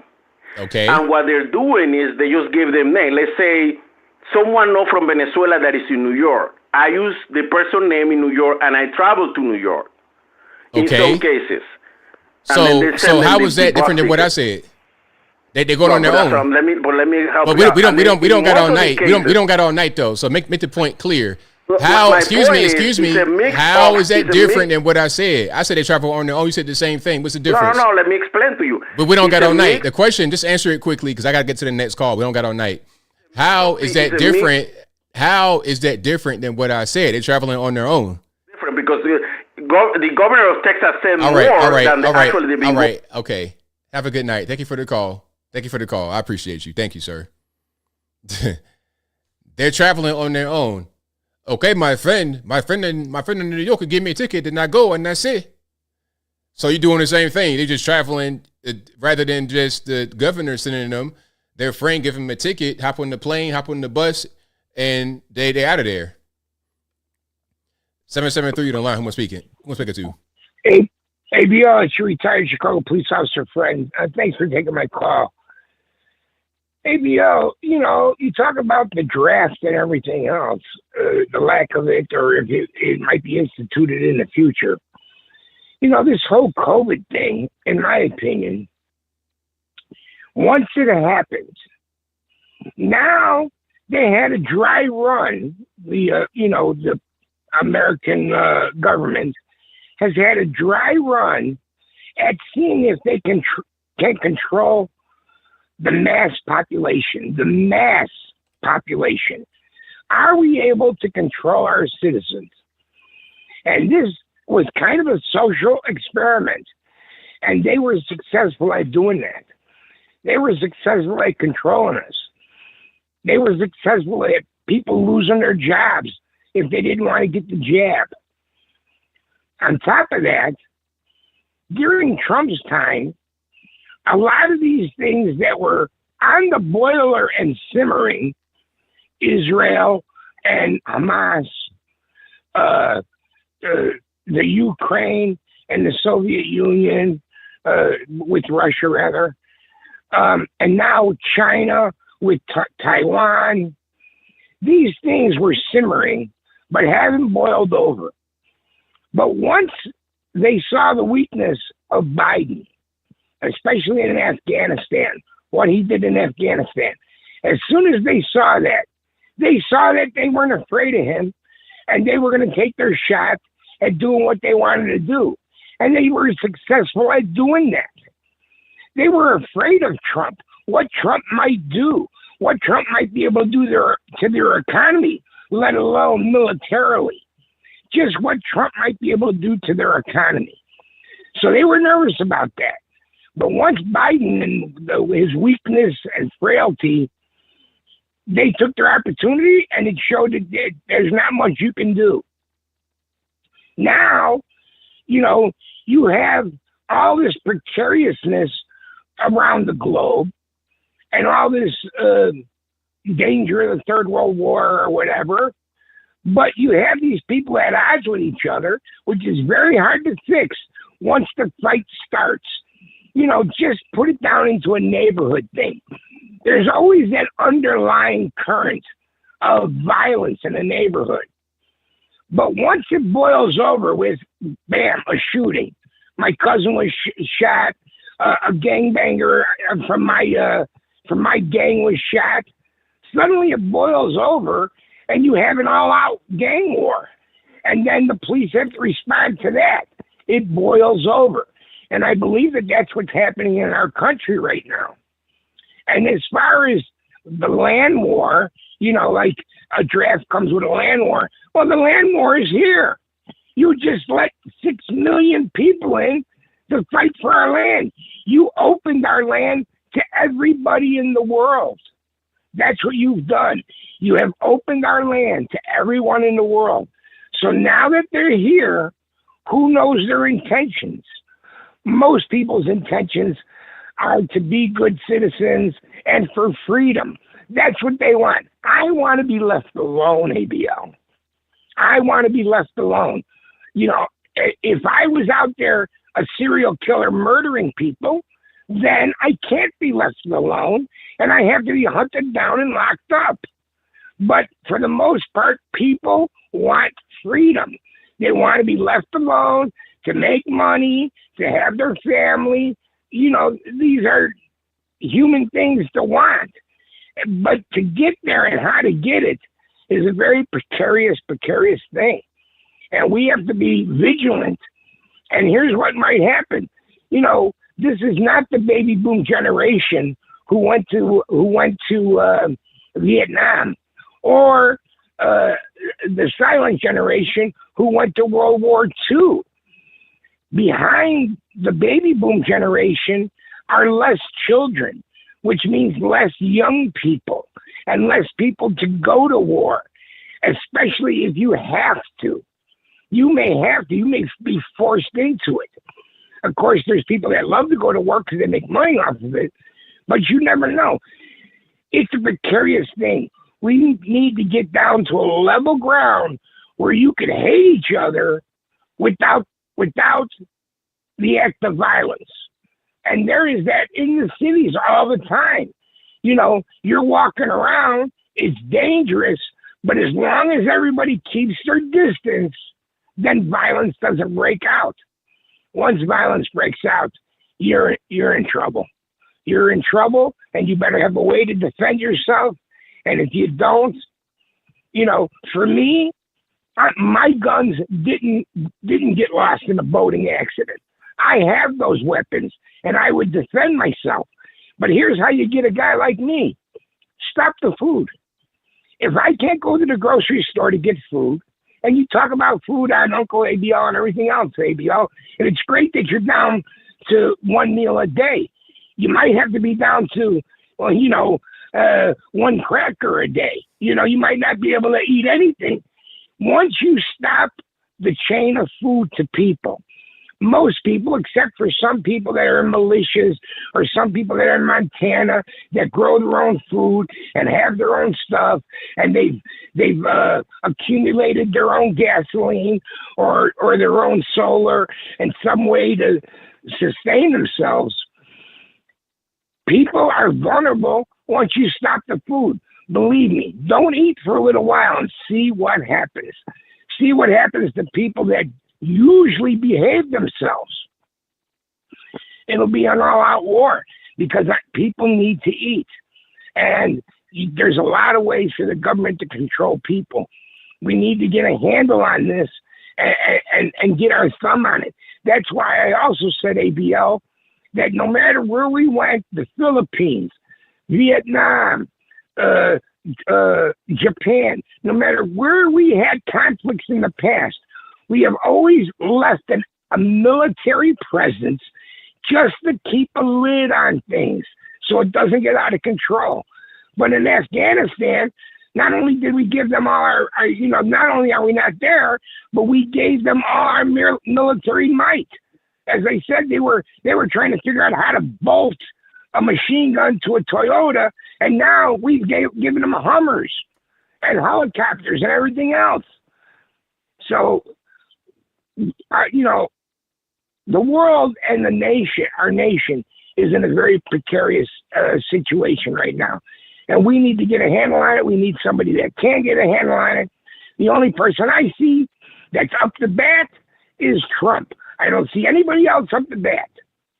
And so we need to do something. Anyway, that's my 2 cents, ABL. I hope I didn't open too big of a can of worms, but there you go. Thanks for taking my call. Thank you for the call. Definitely appreciate you. Thanks. All right. Great calls tonight. You guys were on fire. Thank you guys for being here yet again. You guys are the best audience anywhere on these interwebs, but that'll be a wrap for me. I will see you guys back at the same bat time, same bat place. Saturday, 8 p.m. Eastern time to right around right now, 11 p.m. Eastern Standard Time. This is an audio streaming podcast you're listening to. It'll be available on your favorite audio streaming platforms, whether that be Google Play, Spotify, Apple, iTunes, etc. Link for that will be in the description, or just go to your favorite audio streaming platform and search ABL Live. I should pop right on up. Thank you to everybody for watching, retweeting, super chatting, whatever you're doing. I could not do this show without you. Thank you to the mods for keeping the trolls in check. I really, really appreciate y'all for that. But that will be a wrap for me. So I'll wrap it on up, put the bow clean on top. Do I have any more super chats here? I might. Let me just go to the secret place where they want to hide them at for some reason sometimes. And again, shout out to you guys for being here. Most certainly appreciate you. I am feeling 100% better. So we are going to keep on rocking and rolling. Let me get to that area where it is and where are we looking at? All right. I think I got some here. Thank you to, thank you to Michael Critchlow. Michael Critchlow says, thoughts on the mysterious monoliths popping up. I've not seen those. I think I might have seen those a while back, but I don't really know too much about them. Mysterious monoliths. Yeah, so it was happening in 2020, and now it's happening again. So one of them appeared in Las Vegas. Yeah, like remember these from a while back? Remember these? You see the little monolith right there. That's one in Vegas. It's like kind of camouflage, but see, that's one right there. This was in Utah in 2020, and it just vanished a few days later. Really random. So now these are starting to pop back up. I don't know what that's all about. Maybe there's somebody just trying to do something right before the election. Everybody trying to just make a name for themselves, make a splash right during this time where they know it's going to be a bunch of eyes and ears on television and social media and things of this nature. Okay, I think that will be a wrap. I got everything here. You guys are fantastic. But until next time, y'all be safe. I'm out and peace.